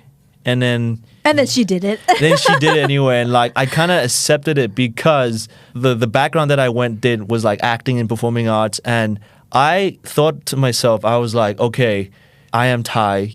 It is actually a very like, grateful thing to be like half Thai and like I have a Thai passport, this and that. Like people would kill to have that. And like Thailand is a place where like you can actually create something because not a lot of people, I mean like compared to like Western countries, it's big competition. But like being in Thailand, like and you're half Thai, might as well represent your country. So I thought, you know what, I'm gonna stick to this and try to like grow from Thailand and see what I can do because most of my friends are Lukungs, and they go to university in a Western country and they don't come back. I mean, they get a job there and they don't come back to Thailand. And I'm thinking like, man, this place is like amazing. Thailand is actually made like the best country for me, and I thought like, okay, if I want to make a career, why not like start here and show the world globally and be like, yeah, Thailand does have something, it can compete. So that's my journey, but it's going to be a long journey. Yeah. So you seem very close to your mom. Yes. Can you tell us a little about her? Yes. So she's a bit of like an entrepreneur. She likes to have little businesses and she likes to do like more than one thing at once. So she would like, oh man, I remember she had like a toy shop. She had a clothing shop. She had all these little things that she likes to do. But then eventually she threw that all away and she basically just bakes. She bakes cakes and she makes the best brownies. The best brownies, like limited edition cheesecake brownie and everything. And she's actually the best. Like, I mean, I'm saying this because I'm the son, but she's the best. And I will give you some. I'll make sure I'll give everyone some. Yeah, well, is she based in Phuket or in Bangkok? She's based in Phuket, but actually she delivers. She uses Carry Express. So you can, it's like all over Thailand. Oh, because I love brownies. Yeah. No, I will give you some brownies. I will make sure. But what I really love about my mom is that her state of mind is so incredible because she's into this thing called the laws of attraction. And the secret. The secret, yeah. And which is not a secret anymore. Everyone knows it. But like she learns this, like she basically preaches and learns it every day. And she taught me actually like, if you want to get what you want, like this is it. And she's taught me like gratitude, everything. And she showed me like actually proof that that it works. Yeah. Nice. So you're learning from your mom. You're learning a lot from your mom. Yeah. And your dad is Italian, right? Yes, he's Italian. Do you speak Italian with him? Oh, I'm the worst Italian ever. Are you fluent? I'm not fluent. I'm the worst. Like, so is my dad. Actually, my dad. What? Your dad? So my dad actually, he's actually raised in the UK. So I have a British passport. Okay. Hence why I chose to study in London and in England. But all of my dad's family is Italian, but my dad grew up in Italy, but then got sent to the UK, was raised there, and he's pretty much British more than anything. Right. Yeah, and he never told me Italian. I hate him for that. Because I meet all my like cousins and stuff, and they're like "Boopity papity," like "Buongiorno." I'm like, You're like, hello. "Hello, hi." Like no Italiano, sì.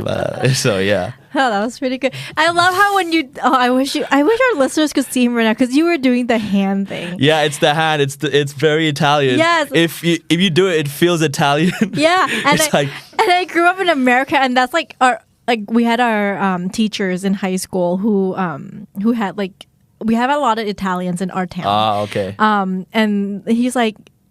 Because people are like, is it true? Is it a stereotype that, Italians talk with their hands? And he's like, nope, it's so real. It's and I talk a lot with my hands a lot. I'm like, maybe I was supposed to be Italian or something. Yeah. It's very expressive. Yeah. Yeah, but I can imagine like American Italian is way more like, I would say, I don't know, intense. Yeah, is especially it, right? on the East Coast. Yeah. Like New York. You're like, yeah, hey, you. yeah. Like, can I swear in this? Yeah. Really? Hey, fuck you.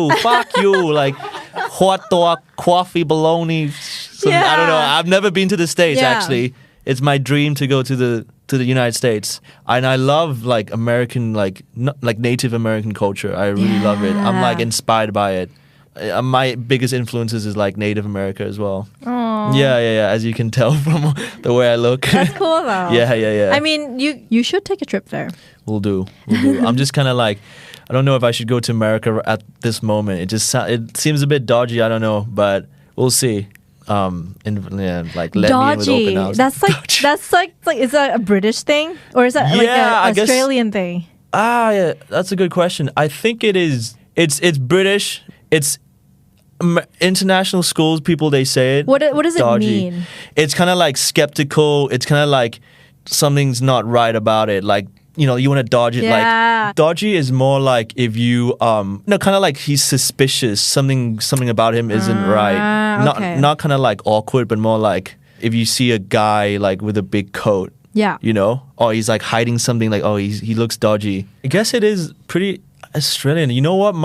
Growing up in Phuket, because I grew up in an international school, and it's just my accent. I don't know if you noticed, but it's like a mashup. If I speak English, it's a mashup of everything. Yeah. It's like Australian, English, American, like Thai, Asian twang. But I could see it as an American accent. Yeah. Yeah. I think because it's heavily based on watching TV. Right? Yeah. But then when I went to the UK, I had to learn, because I went to acting school, I had to learn like all the dialects and all the like voice coaching and like. Oh my God. So like, you want me to do it in accent? Yeah. Yes, no, please. it's so embarrassing. What do you want me to do? Like what type? Like did you have to learn different types? Like all types? Yeah, like I had to learn accents where like I will never ever have to use, like by what I look like. Like Irish accent. Oh, Irish is actually the hardest. It's and I so can't, hard. I can't like I can only like imitate like Conor McGregor. Conor McGregor like the MMA fighter, the Irish like very famous guy who like trash talks. Yeah. I can't do it, but he's kind of like he goes like, because Irish they won't pronounce the T's, like they're going you do nothing, you do nothing, you do nothing, you do fucking nothing. Like it's UK has so many dialects, but it's oh man, it's just so much to learn. Like as well as Thailand, like ภาษาใต้ and like เหนือ and like, because I'm from Phuket and I can speak Thai even though like I don't know what I'm saying. I'll be like ไม่พลื้อะไรทำอะไร like. So when you went to school in the UK in London for 3 years, can you tell us a little bit about your life there? Yeah, sure. So I basically only had a backpack with me, and I didn't do orientation or anything, and it was like a one-way ticket, and like normally first day of like university, college, like you go with your parents, and like they'll show you to your rooms, but like I went alone, by myself with like a bag, and like it was kind of a weird experience because like I saw all these parents and people, and like I felt like, well, what am I doing here? Like, am I like meant to be here? It really felt like I came out of like one planet to the other, and like it was a culture shock, definitely.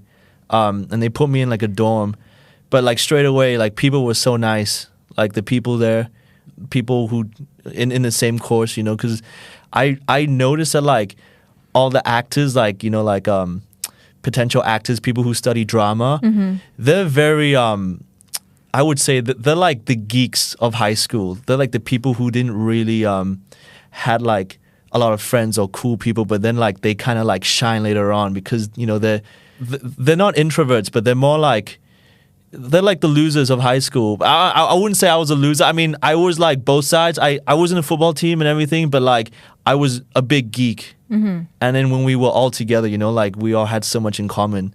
We just wanted to like, you know, we wanted to perform and like belong. Because you had common interests. Yeah, common interests, exactly. So it was very easy to fit in. Was that your first time living alone? It was, yeah, first time living alone. But I took a gap year before and I traveled around Southeast Asia. But I mainly stayed in Bali. Bali was the place for me, yeah. Like surfing and like it was just the Bali culture. Yeah, because you're like a beach guy, right? Yeah. And I actually learned Balinese dance in I learned Balinese dance, like topeng kras and like the eye movements and everything. That's cool. Yeah, because I love Balinese culture. It's so rich. You know, like they believe in so many gods and like every morning they would make rituals just like Thailand. Like they would put flowers on the floor and like the smell of the incense is so nice. Yeah. I mean, I love Balinese culture so much. And I got to like do Balinese drama, like Balinese drama and theater. Because Really? I did world performance as well. So like we did like Balinese dance and like Balinese drama, and it was like a lot to do with like playing with masks. Yeah. You know those like demon masks you see? Have you ever seen them? Yeah, I think so. Yeah, like the big outfits and like it's very similar to Thai Corn.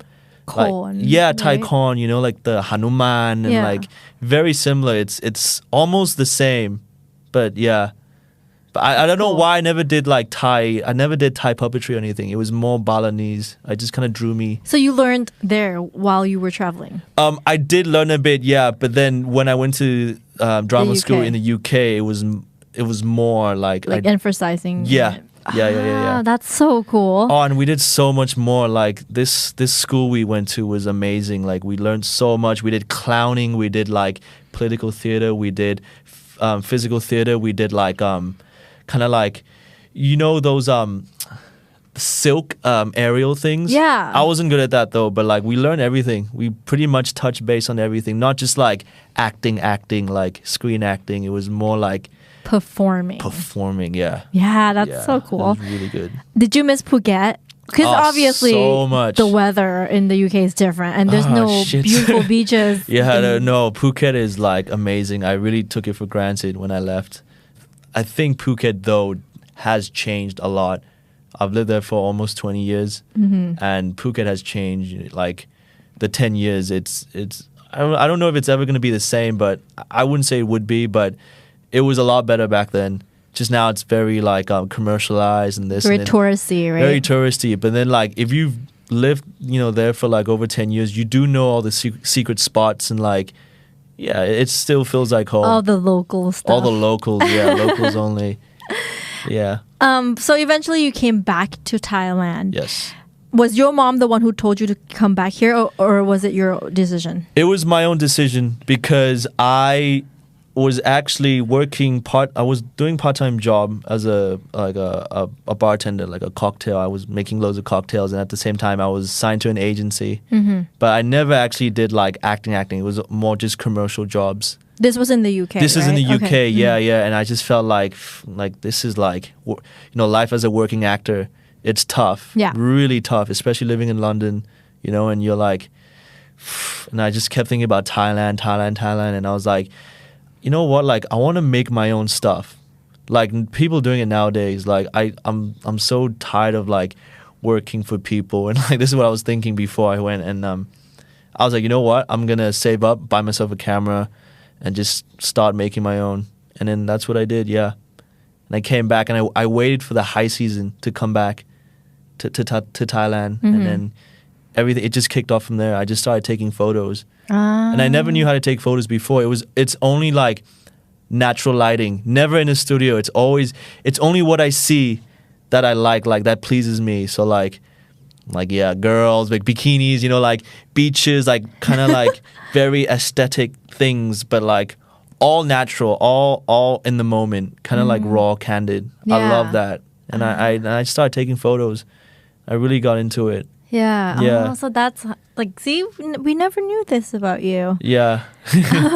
What did you miss the most about Thailand when you were in the UK? Ooh, the beach. I think I know. Actually, I would say the freedom. The freedom, because Thailand gives you a lot of freedom. The UK, Western world, it's very structured, got a lot of laws and rules. But you know, it keeps you safe. Yeah, I was going to say, I don't know if that's a good thing. But in Thailand, it's like freedom, but too much freedom can be dangerous. Yeah. Yeah, but I like that. I like Yeah. like the freedom. So yeah, I miss the freedom. It was more freedom. Actually, more freedom to like not wear a lot of clothing. I just like, you know, board shorts, flip flops, and Yeah. tank top. That's it. Yeah. Have you ever been to a nude beach No, when actually. you're in Europe? No, I actually thought I was at a nude beach because I saw a naked guy. Yeah. I was like, oh, okay, nude beach, cool. But then everyone else was wearing clothes. I was like, wait a minute. Good thing you didn't join him. You're like, oh yeah, nude beach. Yeah, And I was then, going to be like, you know what? undressed. I'm going to try something new. Like, screw it, YOLO. But no. I didn't.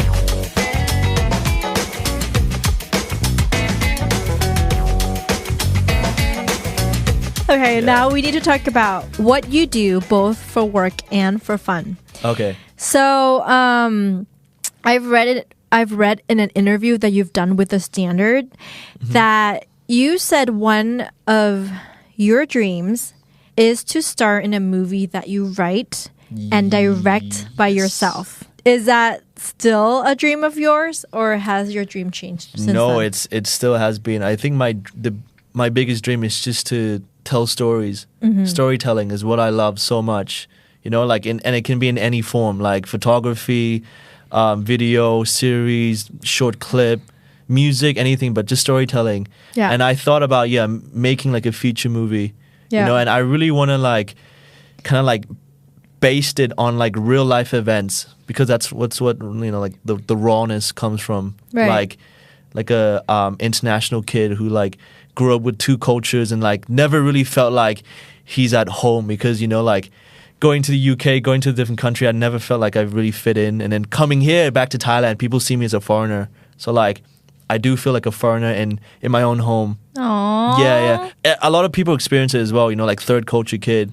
And not a lot of people see that. And it hasn't actually been shown like, you know, in like a movie kind of like setting or like a series or whatnot. But there are a lot of, you know, kids like you as well, you know, like you've been raised, you know, in a Western country, and like, I know I just want to show people, especially Thailand, of what Thailand could be like, because people see Thailand as like, let's say lady boys and this and that. And like, you know, like they just see it as like a stereotype, but then if they really, you know, live it like the way we do, then they'll understand. But you know, it could relate to like people from other nationalities as well. But I think it's also like this generation. Yeah. You know, and based on real life events, because growing up in Thailand, I've had some crazy stories to tell. Yeah. Like a lot of crazy like things that like wouldn't normally happen in any other countries, but because it's Thailand. Like what? I want to hear about What you want to know? Yeah. Like involves like a lot of like, you know, like tuk guys, mafia, corruption. It's like proper heavy stuff. Yeah. Yeah. I mean, I can tell you a lot about it, but maybe you'll see it in a movie. Oh yeah. We'll have to wait and see it in your movie. Yeah. So if you could pick your own crew, and if you were to have an unlimited budget, which director would you hire to be your mentor during the shooting of this dream movie of yours? I would choose Martin Scorsese. Yeah? Yeah. I just love like the way he tells stories, and it's very like bam, bam, bam. I love it. I love it. But at the same time, I love, you know, Spike Jonze. He does Her, the movie Her, where the wild things are. He's amazing. He used to do like music videos and skateboard videos as like when he was young. But now he's like the person I look up to. Him, Martin Scorsese, Quentin Tarantino, another one. Like so many. But I would choose. It's gonna be one bloody movie. No, but I would choose Martin Scorsese. And who would play your leading lady? Leading lady? Yes. Ooh, I gotta be careful. I gotta be careful I know, right? what I answer. I mean, Dorothy, obviously. Dorothy, obviously. Well, but, you but wouldn't if be she happens to playing. be like like not available because she's so busy working. It could be either Hollywood or Thai. So Okay. Ooh. That's such a good question. I never really thought about this. Yeah? What Yeah, I about- never really thought about this. have you thought about who would you have played you? As me? Yeah. Oh, The man. leading role. Leading role from like Brad Pitt, even though he doesn't look like me. And he's a lot older. He's all older. No, I did choose like Jason Momoa. Like I don't even know Jason Momoa. He's like Aquaman. He's another guy as well who I really look up to. Kind of like idol, really. He's in Game of Thrones. Plays as Khal Drogo.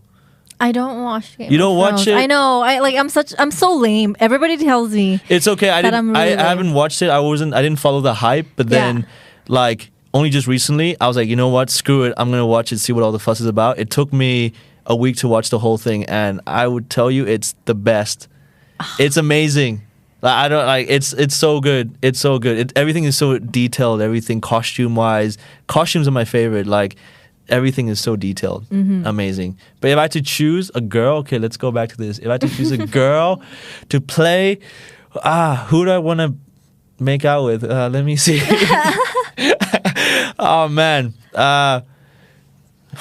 There's so many. There's one girl that I really look up to as an actress, Jessica Chastain. She's amazing. Good. Yeah, she's good. But you know what? Like I actually actresses here, because being in the industry here, there's actually some really good actresses, such as Wntt, which I did a music video with recently. Her single came out, Drive, her first international single, because now she's like an independent artist. Yeah. And she used to be signed by Universal Records or something, but then now she's like she's independent now. Independent, and that's why she released like An international song. Yes. And it's really good. Really good. Really good. I And saw she's the gonna video. release an album. It's like high hopes. Wow. And she's a really good actress. Really good. Like she's been in Zero Negative, which is like a Thai series, and it's on Netflix as well. Oh. Yeah. So she's another one to like. Actually, you know what? I would choose her. Yeah. Yeah. But she wouldn't go with Brad Pitt. Then you No. have to recast. Then you have to recast you, or are you gonna play it yourself? Yeah, me. I'll play it myself. Oh yeah, because your dream was you would play it yourself. Yes. Yeah. Yeah. So be me. Yeah. All right. It's just a job, Dorothy. Yes, Dorothy, it's just a job. But no, like, because actually in the music video, this is such a funny story. Dorothy was actually in the music video. I don't know if you've seen it, but the story is that like I'm dating Dorothy and I take her to a jewelry shop and I happen to bump into Wntt, which we used to like have a thing with. And it's very awkward, like, like acting in real life as well. And it's like Dorothy was there for the whole thing, but she understands. She knows I'm like obviously. very dead at, like, that like it's my passion. Oh yeah. See, I didn't even know why I even asked about who would you cast as yourself, because your dream was to act in it yourself. Yeah. Duh. But at the same time, I would love to direct people as well. Like, definitely. Like, would love to direct a fellow actor, like a fellow friend or something. So now you've done some lacons too, right? Yes. Which I'm not proud of. Why? Why not? I don't know. I've always like had this like kind of like not negative, but like kind of like a I don't know, on lacon. It's very especially like me not being able to speak Thai fully or properly, you know, and it's I just hate myself like hearing Thai. I hate it so much. Dude, but lacons in Thailand is like prime time. It is prime time. Yeah. It is prime time. And like I was actually fortunate enough to play in a GMM, like series, which is good. Like a lot better than like the stuff I see in like other channels and stuff that. But like speaking Thai for me, it's just like it doesn't suit me. I don't know. Like people call me like the nakasi pastel because when I speak in Thai, like I speak in a very high pitch, like สวัสดีครับแบบพูดไทยแบบนี้นะครับแบบ it doesn't fit apparently. People were saying like you just sound so cute, like a cute killer. Aww. Yeah. And like being here in Thailand, they just cast me as a bad guy. Yeah. But I like it, like a savage a bit, which is cool.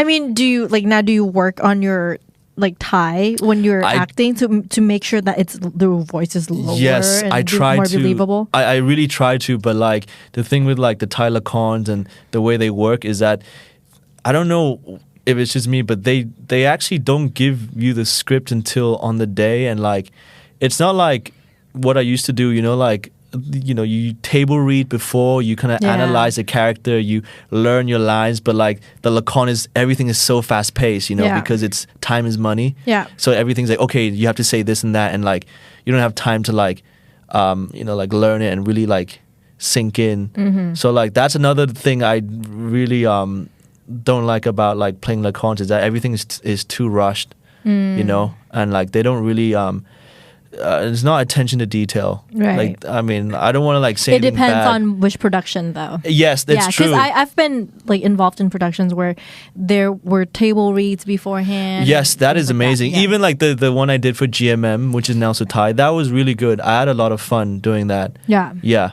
I enjoyed it because we did a lot of like action scenes, fight scenes, like stunts. Yeah. Which is really cool. Did you do your own stunts? I did do my own stunts. So cool. Yeah. We got like, it was very professional. Like they hired like a stunt team and like, they had like padding everything, like, and they taught you and like mats and stuff. And these guys are very professional. I would say Thailand is like the number one, like, in terms of stunts and like fight choreography, like Thailand, Hong Kong, just Asia, like is top notch. Yeah. Like really good. Yeah. Yeah, because we're known for like our martial arts. Yeah. Yeah, when And I did Banglajan too, and like we had to do our own stunts, and it was a lot of fun. Oh yeah. It toughened me up. What's it called? Banglajan. Yeah, Channel 3. Okay, I'll watch it. Yeah, I'll watch it. Okay. Thanks. It's a series on Channel 3. Okay. Nice. Well, it aired like last year, I think. No, 2 years ago, maybe. Yeah. Okay. Yeah, but you could watch it online. All right, now let's get back to your to the whole nature thing. Yes. You said you were both a jungle boy and a beach boy, right? But if we were to make you pick one, would you live in the jungle or by the beach? I would say by the beach. Yeah. Yeah, by the beach. I think jungle. I mean, when I see jungle, I see it as like, trees, greenery. Yeah. Kind of like birds, but in reality, it's like mosquitoes. I was gonna say that. Damn, like kind of like dark, and when it gets dark at night, it's like scary, and there's like probably like tigers and bears and things. Yeah. But beach is quiet, it's serene. I'm sure there's like wood somewhere around you can make campfire. And like, I would say the beach. Yeah, because I was about to say that. I was like, when I hear jungle, all I think about is mosquitoes and bugs. Yeah, bugs. No way. What else do you do for fun? I rock climb.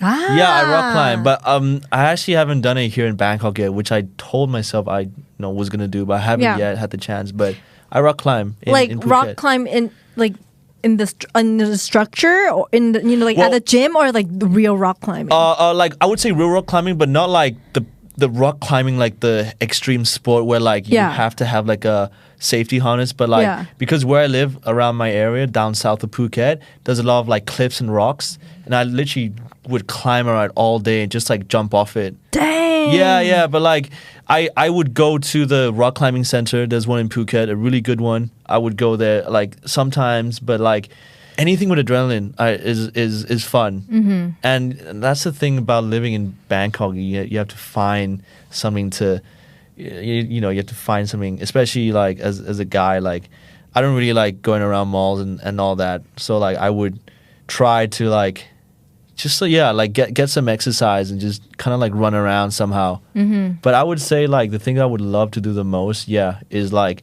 climbing. And it's not just rocks, it's like trees as well. Yeah. That's cool. I'm a monkey. No wonder they call you sexy Tarzan. I do.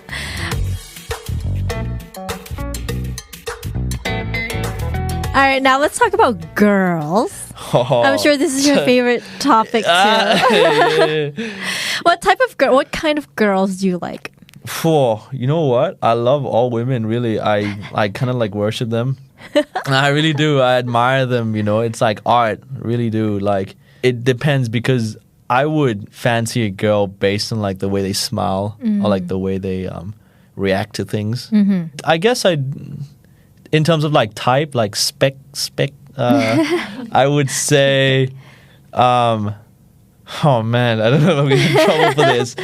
I did have a phase where like I was into like the opposite of what I look. So like blonde, kind of like, and I like my first girlfriend was a Swedish, like she was Swedish, kind of like blonde girl, blue eyes, you know, because you kind of like you attracted to the opposite, right? Like a magnet. Yeah. But that's not true. Actually, I'm actually attracted to like the same tribe. I love Good coming back. Yeah, no, I do. I'm very into the like. I like the beautiful, like same tribe. I just feels so. I don't know, like so connected. It's crazy. Yeah. Aww. Yeah, but I'll tell you a funny story. She'll probably enjoy this as well. Like we actually used to hate each other. Well, I never hated her. She actually hated me because we knew each other a long time ago. And the island is a small island. And like the first time I ever met her, I said something really bad to her, which wasn't bad back then. What was it? What did you say? I was like, oh, you sound so Thai. Because she said something to me in Thai and I don't know. And I was like, I was a very, I don't know, like, because she never went to international kind of, she did go to international school. She never went to like a private school. Because I went to like a private school and it was quite like, you know, uppity class. Yeah. But like, she would always see us guys, people in Phuket who went to private school as like spoiled, like snobby, kind of like rich kids. Yeah. But I was never like that, you know what I mean? But then when she met me, you kind of rubbed her the wrong way. Yeah, she hated me ever since like for 4 years, for years and years and years. Then how did you guys ended up together? Oh my God, this is so awkward. But screw it, I'll tell you the story, why not? So she was dating my best friend. Yeah, this is kind of like touchy. She was dating my best friend back then, and like that's why like she's like, oh, like who are you gonna hang? Like what are you doing today? And then he'll be like, oh, I'm here. I'm gonna be with you. And he's like, ugh, like, ew, like I hate that guy. Look what happened. Anything could happen, right? Yeah. But yeah, what was I talking about? Lost the subject. How you ended up together? But yeah, Bangkok. Basically, I came to Bangkok for the show, and you know, she's a working model, and she happened to know a friend of a friend because you know the industry is very small. Yeah. So that's how we met through that. And then she forgave you about you offending her at your first meet, right? Yeah, I think so.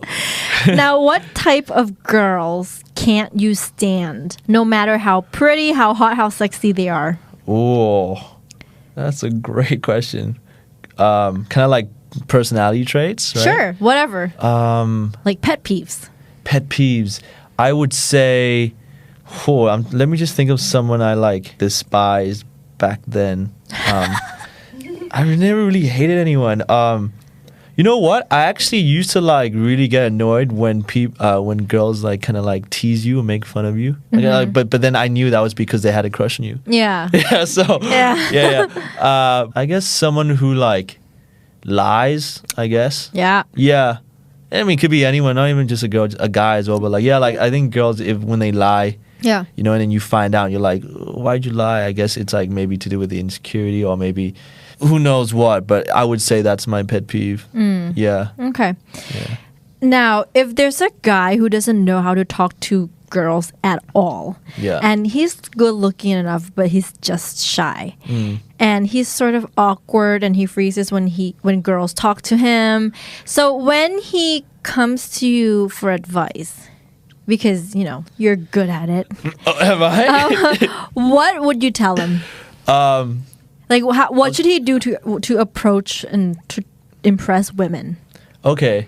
If this guy who isn't good at like speaking to girls normally, I would tell him to like practice and train, but I would actually get him to like speak to random strangers because that's how I learned as well. Yeah. And like it's very cheesy, but like I would, you know, start off by like going up to girls, and this is on the street, and be like, "Do you know where the closest Starbucks here, like from here is?" Yeah. No, they'll have to answer it. Good one. And it's like an opener, you know. You have to think of an opener. Yeah. So like it could be anything, and like. If let's say you're at a party or like you're at a club or bar or something, like, you know, I would tell the guys to go up to them and ask for a lighter or something. Like, do you have a lighter if you're like smoking or whatnot? And then that's it. That's the opener. Like, I think once you have a good opener, that's it. Yeah. And then you're in, and it's up to you, man. Like the ball's on your court. Like you have to make it good. Yeah. Yeah.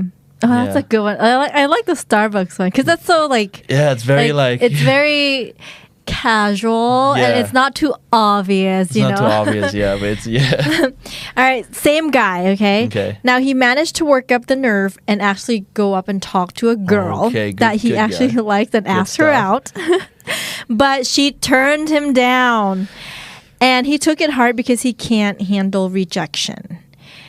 What do you tell him? There's many fish in the seas. There's plenty of fish in the sea. Like the reason why she would reject you is probably like just not meant for you. Like you deserve way better. Like if you ask, like I guess like it depends on what he asks, but like if she rejected him for I don't know something that's like let's say like oh like can I have your phone number? She says no. Then like that's not the one for you. Like obviously it's not the one for you. Like, yeah. If someone did that to me, I'd be like, okay, fine. Yeah. Moving on. Yeah. But I do understand though, but like if you really like someone and she rejects you, it's so hard. Yeah. It hurts. But I would tell the guy, you know what? You gotta fail. Like fail a lot to succeed. Yeah. Because that's what I did. I failed so much. Oh, you did? Yeah, I mean like, in a way. I mean, growing up, I'm sure like everybody had to go through something. Yeah, of similar. course. You have to break your shell. Yeah. Yeah. So Joseph will come back next week to talk more and also play all the fun games that will help us to get to know him better. Oh, you're inviting me back? Yes. Oh, thank you so much. And of course, we're inviting all of you to play along. So next Wednesday, please join us here on We Need to Talk at the Standard Podcast. และถ้ารู้ว่าเพื่อนคนไหนรักภาษาอังกฤษชอบฟังภาษาอังกฤษและเรื่องราวที่น่าสนใจของเซเลบหลากหลายฝากแชร์เอพิโซดนี้ให้เขาฟังด้วยนะคะ This is Bo Savitri วันนี้ลาไปก่อนนะคะสวัสดีค่ะสวัสดีค่ะโบสาวิตรีนะคะ This is We Need to Talk Podcast Talk Show ภาษาอังกฤษสำหรับคนไทยที่ใช้ภาษาอังกฤษค่ะHi you guys, welcome back to our show. Thank you so much for listening. Still here with us this week, Joseph Angelo หรือที่เรารู้จักกันในนามว่า Joseph the Face นั่นเองค่ะ Hello. Welcome back. Thank you so much for having me. I've been waiting to come back. Thank you. By the time this episode is published, we would have already known the results of the final walk. Yes, like it would be like so fresh. Oh my god. Yeah, so scared. I mean, I could be sitting here talking to the winner of the Face All-Star season. Yeah. It's a secret. It's a law of attraction. Yes. It's a law of attraction. All right, so for this edition of We Need to Talk, we'll have more fun with games in We Need to Play. Are you ready? I'm ready.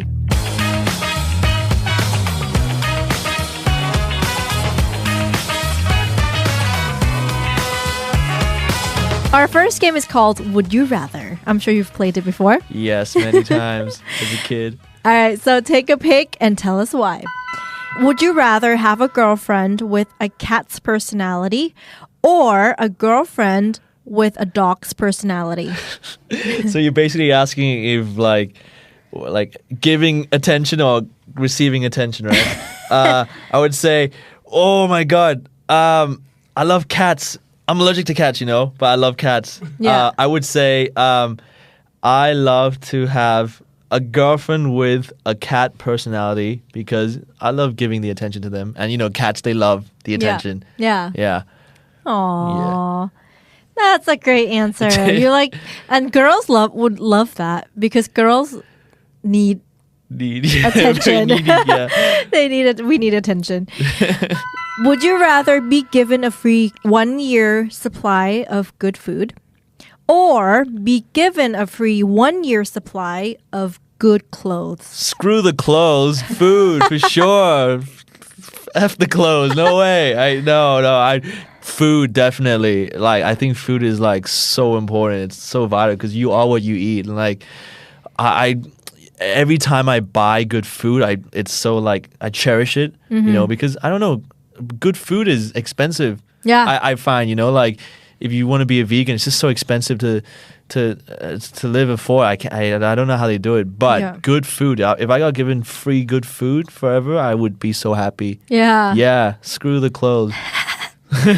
Would you rather be able to run at 100 miles per hour or be able to fly but only at 10 miles per hour 10 miles per and hour only like 1 meter above ground? What's the point of flying? Are you sure that's called flying? That's like hovering. That's like that does sound cool though. But you know what? I would choose to run 100. I would run. Yeah.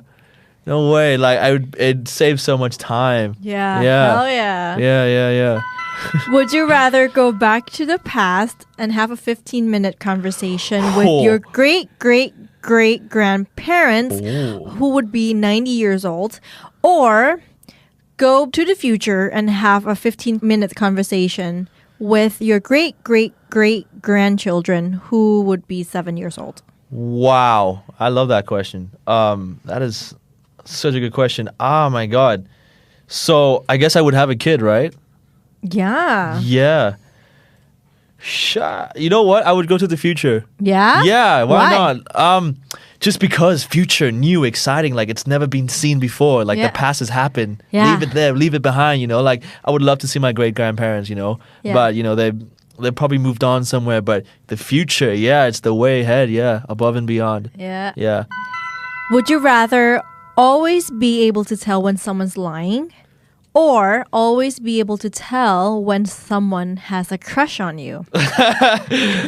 Probably the latter, the second one. Yeah, because like if I had the first one, it'd be a bit of a curse because everyone lies, you know, and I think it hurt my feelings. Yeah, I would choose the second one, so I'd be like, okay, I'm in. Wink. Wink, wink. Yeah. เกมนี้ชื่อว่า Finish the sentence. I know for sure my girlfriend is getting upset when she farts. Oh, wait, what's the question? Say it again. That's the first thing I thought of. What was it? I know for sure my girlfriend is getting upset when she squints her eyes. Ooh. Oh, mad. Like, that's more mad. But upset. Yeah, squint her eyes, I guess. Yeah. Like getting serious mode. Yeah. I'm too old to do a backflip. That's I don't know. No, you're not too old to do a backflip. If you're trained properly, but if you haven't trained for it, then you could break a bone or two. That's true. I really, really hate it when. Oh my God. Okay, my brain's not working. Say it one more time. I really, really hate it when I laugh out loud. What? Why? Yeah, sometimes I feel like my laugh. It changes. It depends on the people I'm around. Yeah. And I find myself like, you know, when you notice the way you laugh, it's kind of like, oh, like damn, I sound like that. It's like I don't know if it's like obnoxious or anything, but yeah, I guess sometimes when I laugh out loud, you know, when I'm alone though, I would love to laugh out loud. I love it, but when I'm around people, it's kind of like kind of self-conscious. Yeah. Right? Yeah. Aww. But I shouldn't though, right? Because it's like pure. Yeah. And you were laughing earlier, right? I was. I didn't notice anything wrong with it. No, I just feel comfortable around you guys, so it's okay. Yeah. Thanks. I feel so blessed that I have a mother and a father. That's cute. And a brother. Don't forget you, Leon. Shout out. Today is a good day too. Oh my God. I was gonna say die. I don't know why, because I thought about the James Bond movie. Is it Another Day? Was it Die Another Day? Yeah. I just thought the word die, even though it's not a good day to die today. No, it's not. Why did I think that? It is a good day to live. There you go. Yeah. Opposite day. Yes. All right, our next game is called Super Random Questions. Oh, I love these. Take your time. You don't have to hurry. Okay, you ready? Are you an early bird or a night owl? Early bird. Yeah? Yeah, early bird. What time do you usually wake up? I would wake up at 6. Oh, that is really early. Yeah, really early. because I don't know, something about more daylight saving. It just feels so much better. Yeah, especially if you live in the UK in the summer, like the sun goes down at 10-11. Can you imagine that? Like, but that's just summer. Like the rest of the year is like kind of depressing. Like 3 p.m., 4 p.m. it goes down. But I would wake up early just to get the daylight. Yeah, just to get the sun. Nice. What do you usually do when you wake up super early? You know what? I have a routine actually. And like I stretch.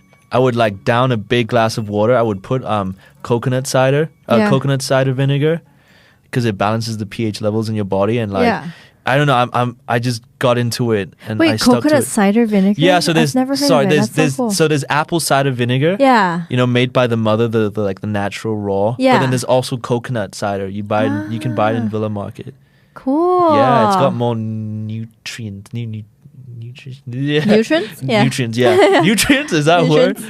Yeah. It's more nutritious. I don't know. It's I just prefer it's both the same, but a friend of mine told me to do it. Cool. And I've been doing it since. Yeah. Yeah. And you know, like drinking water because like it flushes down everything. Yeah. It's the first thing to do. Nice. Can you name at least 3 characters from Tarzan? Yes, I You can. can? Yeah. Oh my God. Wait. Go. Yes, I can. I can name 2. That's it. Turk, Yeah. the gorilla. Yeah. With the hair, with the like the quiffy hair. Yeah. Jane. Oh my God. And Scheißen. Oh my God. What's his name? Wait. Turk, Jane, and oh my God. The third one can be the really obvious one too. Yeah, but no, it's too obvious. I actually watched it. You like the challenge. Yeah, I actually watched it recently. Because I know a friend of mine looks like Turk, so I call him Turk all the time. And Jane, and then there's one more. Damn it, I don't know it. Oh, that sucks. Oh, okay, Tarzan. That's so boring. That's so boring. I was waiting for it. I was actually gonna make up a name. Just be like, Baloo or something like. Wait, no, but from Jungle Book. That's from Jungle Book though. Shit. What are 5 things you really like about yourself? 5 things I really like about myself. Yes. My hair. Yeah. That's one thing.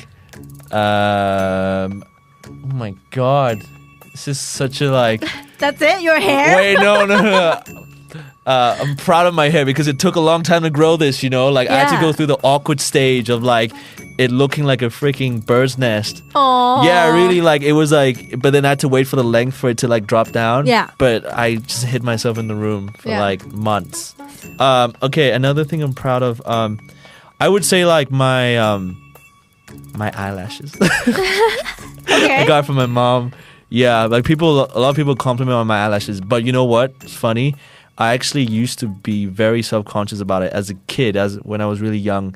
And I actually, one time, I cut my eyelashes off, like half of it. And it was the worst thing because when I blinked, it stabbed my eye because it was so sharp. It was horrible. Like, I cut it, like, because girls would say, like, oh, you have, like, eyelash, like, camel eyelashes, or, like, you have, like, eyelashes like a girl. Yeah. And I didn't know it, like, I knew that they were complimenting me, but I was like, you know what, I gotta look more like a man. Like, so I was like, okay, maybe I'll like trim my eyelashes, and I'll never do it again. Oh my God. Yeah, it was so painful. Yeah, I could imagine. And now, like, it's like, it was man. so bad. It was like pissed right in my eye. So that, what else? Let's say not appearance. Let's say, I would say, humor. My humor. Mm-hmm. Yeah, I'm proud of my humor. I find even some of the darkest things really funny. And I think, you shouldn't take like life so seriously though. Yeah. Humor, that's 3. Yep. 2 more. My fashion sense, my style, I guess. Yeah. But it's not for everyone. I'm happy, like, I like that. I kind of like, you know, like kind of transitioned into the more like, kind of like rock, kind of like pirate-y, kind of like, yeah. And I think it's different, you know, not a lot of people kind of rock that. Yeah. But then I noticed, you know, like walking around, like even like Jatuchak, you know, like I go around looking for rings to buy, like kind of like jewelry, and like I see a lot of people wearing the stuff I like, you know, but they tend to be like a lot like kind of like older guys, like so long hair, and I'm like, oh shit, like, okay, like, yeah, they're into that. That's cool. Yeah. You know, I would say yes, my style. What else? I would say, my music.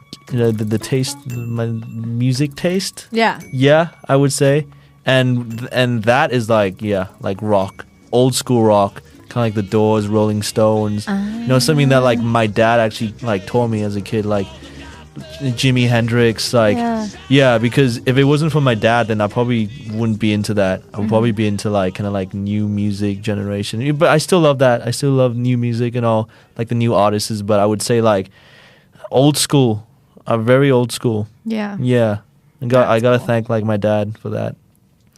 What exotic animals do you think might make a cool pet for you? A gorilla, a silverback gorilla. Oh, that was really quick. Yeah, I thought about it like a lot. Yeah? Yeah, just because it's so freaking like, I don't know. I mean, they look majestic, I guess. Like the way they like, you know, the arms and stuff, and like, I don't know, they just look so alpha. Yeah. Yeah, I would say like a silverback gorilla or like a black panther, like a black, you know, like a jaguar. Yeah. Yeah, something that's like just feline, something like majestic. Yeah. Yeah. Cool. Yeah. If you were a superhero, what would be your weapon of choice that would make you unique? So like a superpower or a weapon, like Oh, you know, weapon. like Thor, like you know how Thor has his hammer. Mjolnir. I would say, spit like saliva. No, that's not a weapon. Say my saliva could spit up poison. No, I would say, okay. What do you call them things? An axe, but it's got a name. Like a machete? No, like Native American. What's it called? It's called a. It's also the name of a steak. Tomahawk. That's it. Oh my god! I know. I couldn't think. Yeah, there you go. Thank you. Good job. Thank you. Yeah, tomahawk. Yeah, tomahawk would be my weapon. Yeah. Something the one that flies back to me and I catch it. Oh. Yeah, tomahawks. Oh, that's a unique one for sure. Do you have any scars, and how did you get them? Yes, I have many scars. The most prominent one is the one like right here between my eyes, and I got that in a bike like a bike accident. I was actually on the back of a friend, and it was after our a yearbook photo. Yeah. And we were riding back, and it was on a CRV bike. We weren't wearing a helmet or anything, but it was just a straight road, like a kind of like a highway road. No cars, no nothing, going straight at like 60. And all of a sudden a dog runs in, hit the dog, and like everything went slow motion. Like, you know, when adrenaline, I don't know if you've been in that experience, but adrenaline kicks in, everything went slow motion. It was kind of like like near death experience, like fight or flight. Like, what do you do? Everything went so slow. I saw myself like my face hit the concrete first. Like I ate concrete, and like just my like immediate like kind of like instinct was just to like cover my arms, my face. Yeah. But like everything went slow mo. Like I saw myself spinning. I saw the bike going over me. I saw my friend going over me, and like it just went like, and everything happened so fast. And I kind of like got up. I was covered in blood, and then this guy, he was on a bike with a kid. Like the kid was in front of the bike. He stopped, you know, and then I ran, actually like limped towards him to see like myself in the mirror to see if my face was okay. And then I looked, and like my face was like bloody, and it actually, blood was dripping on the little girl, and she was like, kind of like whimpering, and I was like, I'm so sorry, and like I literally ran to the first car and I said, get me to the hospital right now. What about your friend? The friend as well. Yeah. We got up everything, and like I was like, wait. Huh? No, I know. So like, I kind of just went. Yeah, I kind of just went. But no, the friend was okay. The friend was okay. The dog wasn't though. Yeah, the dog was gone. But it was definitely an experience where I wouldn't say it changed me, but I guess it's like one of those experiences where like, yeah, it really makes you like kind of like think about like life, you know? Yeah. Because like you could have like so much, I don't know, so much could have happened. Been worse. It could have been worse, yeah. And like, you know, like Phuket has a reputation of motorbike accidents, and I actually know a lot of people who's died from motorbike accidents. People from school, friends, like I would say like more than 3 people. Bike accidents. Phuket is very dangerous, like especially as a kid growing up. Like, I mean, Thai people, they love to drive bikes like Nek Wan, Yeah. It's they don't wear helmets. It's very dangerous. And living in Phuket, like the roads aren't like Bangkok. Like there are big roads and like dirt roads and all this. And like I actually like, I knew I was like, I'm never gonna ride a bike, like, cause I wouldn't want to risk myself. But like it happened to be, I was on the back of a friend's bike. Yeah. So it was like I couldn't help it, but it wasn't his fault as well. Yeah. You couldn't help a dog. Yeah. Couldn't help it. I also like to be in control of things, I guess. Even driving a car. Yeah. Like, actually, after that accident, it made me, I was very scared of like being on the back of a bike or being in a car for a while. Yeah, really did. So like I learned to like drive a bike myself. I learned everything myself. So like whenever like, like we had to go out driving, like as in let's say like we're going out a night out, I would be the designated driver. I'd make sure. Yeah. Even like in Songkran, like if we go on the back of a pickup, like I'll be the one driving. That's good. Yeah. Which of your possessions have you had for the longest time? I would say, you know what? I still actually have a photo, an old photo of me and my brother, but I don't have it on me. But like that's always been around. Yeah. Yeah, and it's a small little photo of me and my brother. What's your favorite sleeping position? Oh, that's a great question. I would say the fetus. Yeah? The fetus? Yeah. Yeah. Kind of like curled up in the ball. Yeah, like kind of like sideways and like... I would love to put I actually love putting like a sausage pillow in between the legs. Yeah. Yeah, that's my favorite. Something to cuddle. Yeah. Yeah.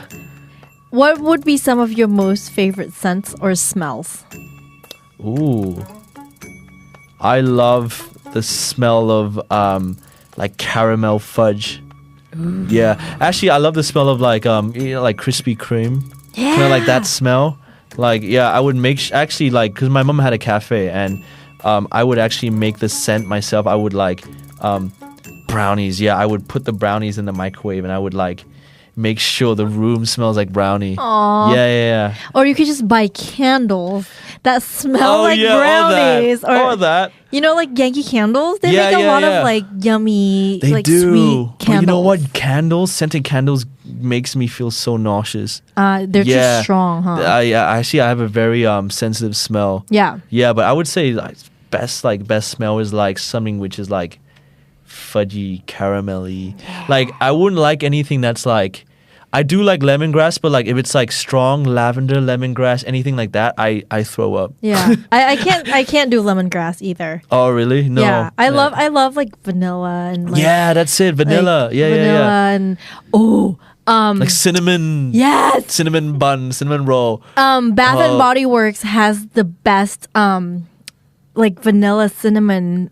Like, what was really? it like? I don't know if it was like cinnamon, but it was something similar to that. And I bought it and it's so good. Oh, I need to try it. Yeah. I walked into Bath and Body Works and it lasted me 10 seconds. I couldn't stand in there. They have good vanilla or like cinnamon or something like that. And I have 2 of those at my house. Oh, really? And my husband always comments on it. He's like, ทำไมที่บ้านกินเหมือนขนมเลย and because he doesn't like the super sweet. I'm like, I love it. I feel like I just baked something. It feels like you're in a candy shop. Yeah, that's true. No, that's true. That's why like I love when like mom's around and she'll make cake and it's just like it smells so good. Yeah. All right, this next game is called Have I Ever เกมนี้จะสลับกันนะคะคือโบจะเป็นคนทายว่าโจเซฟเคยทำสิ่งเหล่านี้หรือเปล่า Okay, so first question, right? Have I ever had an imaginary friend as a child? Yes. I would say no. I wouldn't say imaginary friend, but I would say because my dad used to tell bedtime stories. Yeah. So he would make he would make imaginary characters. Yeah. And like it would be a follow-up story. because my dad would get so detailed in bedtime stories. I don't know if you've ever had like your dad telling you bedtime stories, but like he always continues like the night after, like and it's so funny because like my dad, this is so funny. Me and my brother would like listen to my dad like tell stories as a kid, and we get so into it. Like Bozo and Brain would be like the two main characters. Bozo and Brain are these two like brothers based on us, basically me and my brother. Aww. And like my dad would tell the story. He'd go on and like, you know, he'd stop speaking and then we'd be like, and then.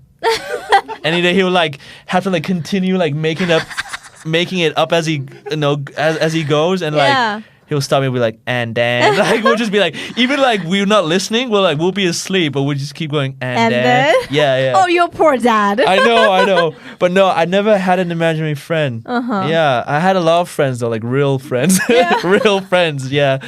So, yeah, I mean, I guess I don't think I needed one. Yeah. I guess yes, because I didn't really have like a particular imaginary friend, but I thought like all kids would talk to themselves because I grew up being an only child. Oh, okay. And I talk sense. to myself a lot, and I play by myself a lot. So really? I'm a little mental. Okay. Yeah. But as in like, but you didn't create like another like. No, there's no name like. Don't sit on Sam. No, it's okay, not like that. Okay. Like Sam. Dad, you just sat on my friend. You know, no, not like that. Sam. I love that. Okay, next question. Have I ever been slapped across the face? I'm gonna guess yes. Just Just because I don't know. I feel like guys would get slapped like more than girls, like growing up, and you know. Yes. Yeah? Yes.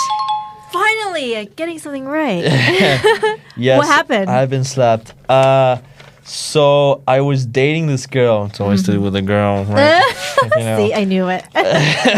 And I broke up with her through the phone, through a text.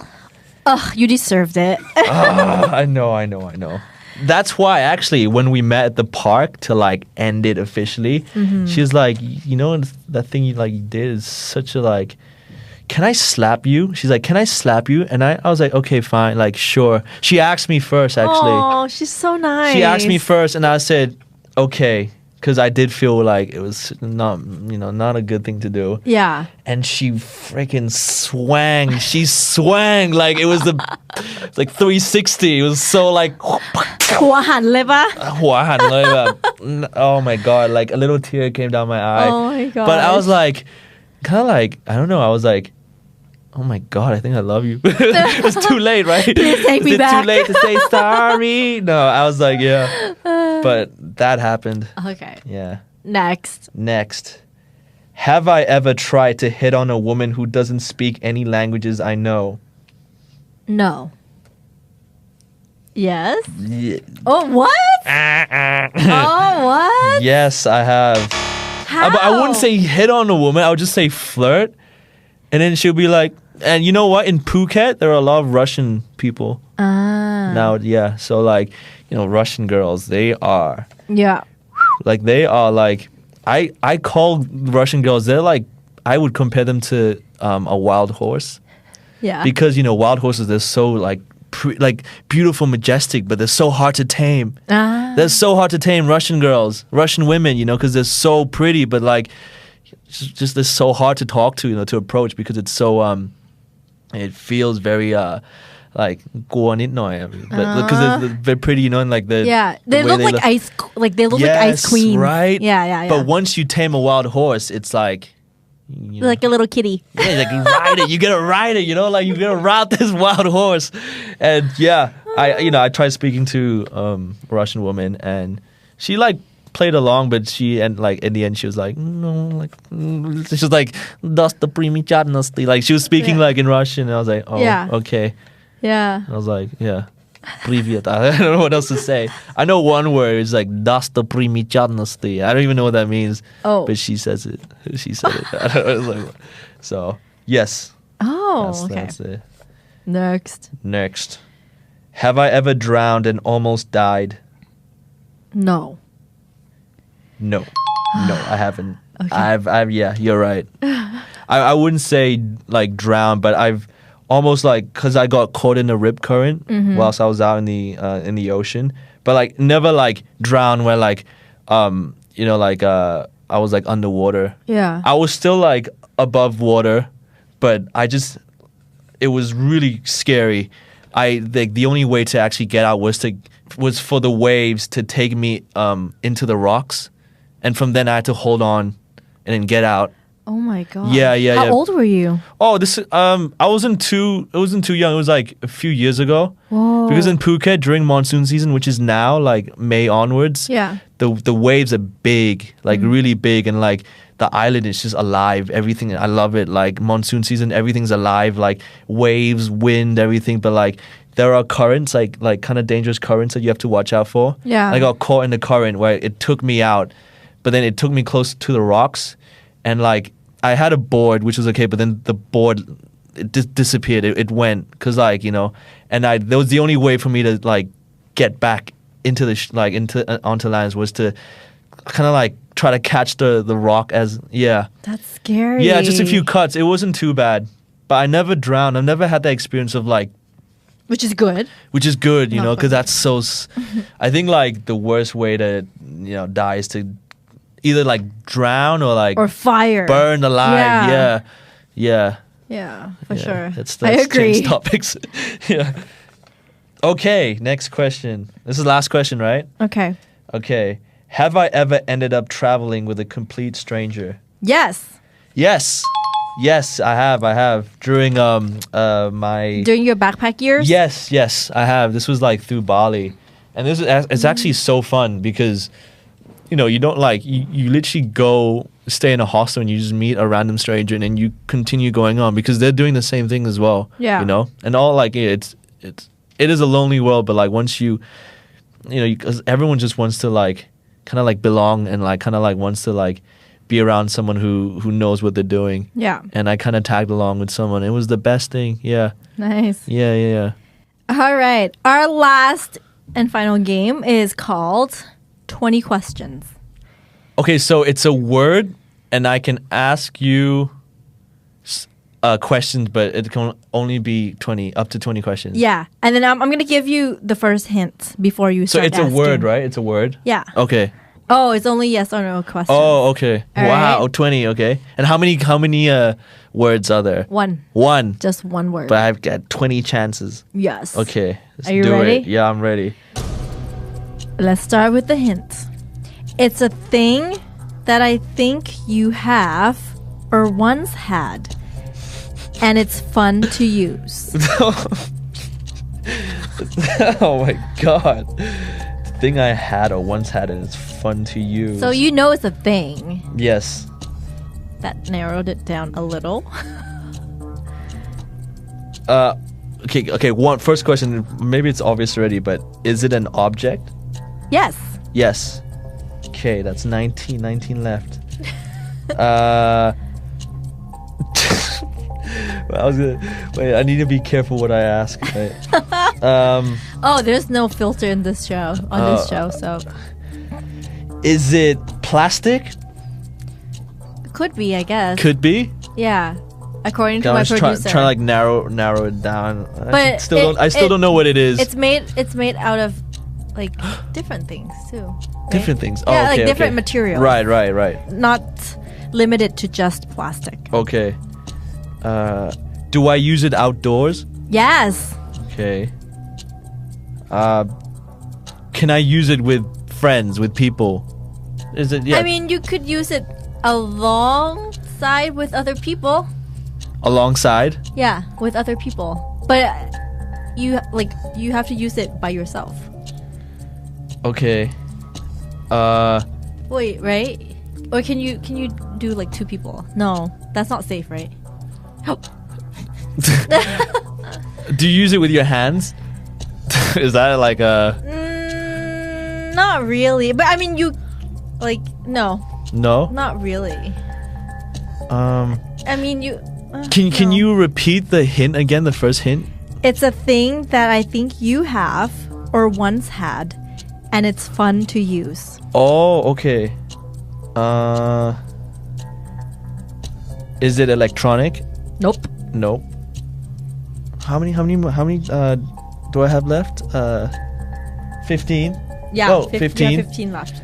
Wow, so generous. Like that's a lot. Okay. It's not electronic. I can use it by myself alongside someone. Outdoors as well. Oh, this is so tough. Think about it. What would I think that you would have? From what we've been talking about? Yeah, exactly. You could ask. Is it big? Yeah, it's big. Damn, I feel like I wasted that question. Is it big? How big is it? Is it bigger than me? Yeah. Yes. Right? I think so. Yeah. Yeah. Oh, okay. I think I don't have a personal experience with it, but I think it is. Yeah. It's bigger than me. Really? It is? Yeah. Okay. You use it on water. Yes. I think I know what it is. Wait, let me waste. How many do I have left? So I'll use it all. You don't have to use it all. Is it made out of like fiberglass? Yes. Can I stand on it? Yes. Can I ride waves with it? ตอบเธอ Okay. รู้ขนาดนี้ละ Skateboard. No, I'm kidding. Surfboard. Yay! Good job. Oh wow, that got me like thinking. That was really good. Yeah, thank you. Yay! That's it. Fun. Oh, that's so fun. I want to ask you 20 questions now, but I don't have. You don't have a word? I don't have a word. Actually, Can I think of something quickly? Sure. Yeah, it could be something that I see. The first thing I see. Wait. It's too easy. Okay. Oh my god, I don't know how to put it as a hint. Okay, something that you have only in this room, no one else has. Is it a jean jacket? Huh?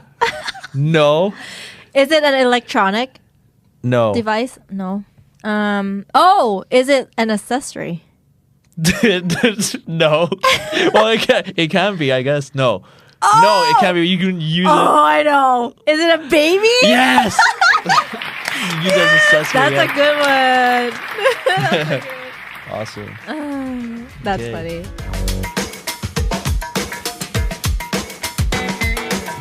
Oh, thank you so much for being here with us. Oh, thank that you. was a lot of fun. Did you have fun? Yeah, so much fun. I want to come back. Yes. Yeah, bring some more people as well.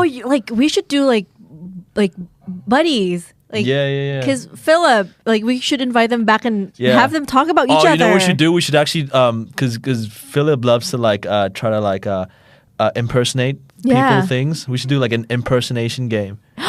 That would be fun because you would be good at it too. You and your acting classes. Yes, I would. But I would love to challenge Philip. Yeah. Because he's a lot of fun. That would be a fun one. Yeah. I am so glad you enjoyed it. So thank you so much for being here. Oh, thank you for with having us me. For 2 weeks.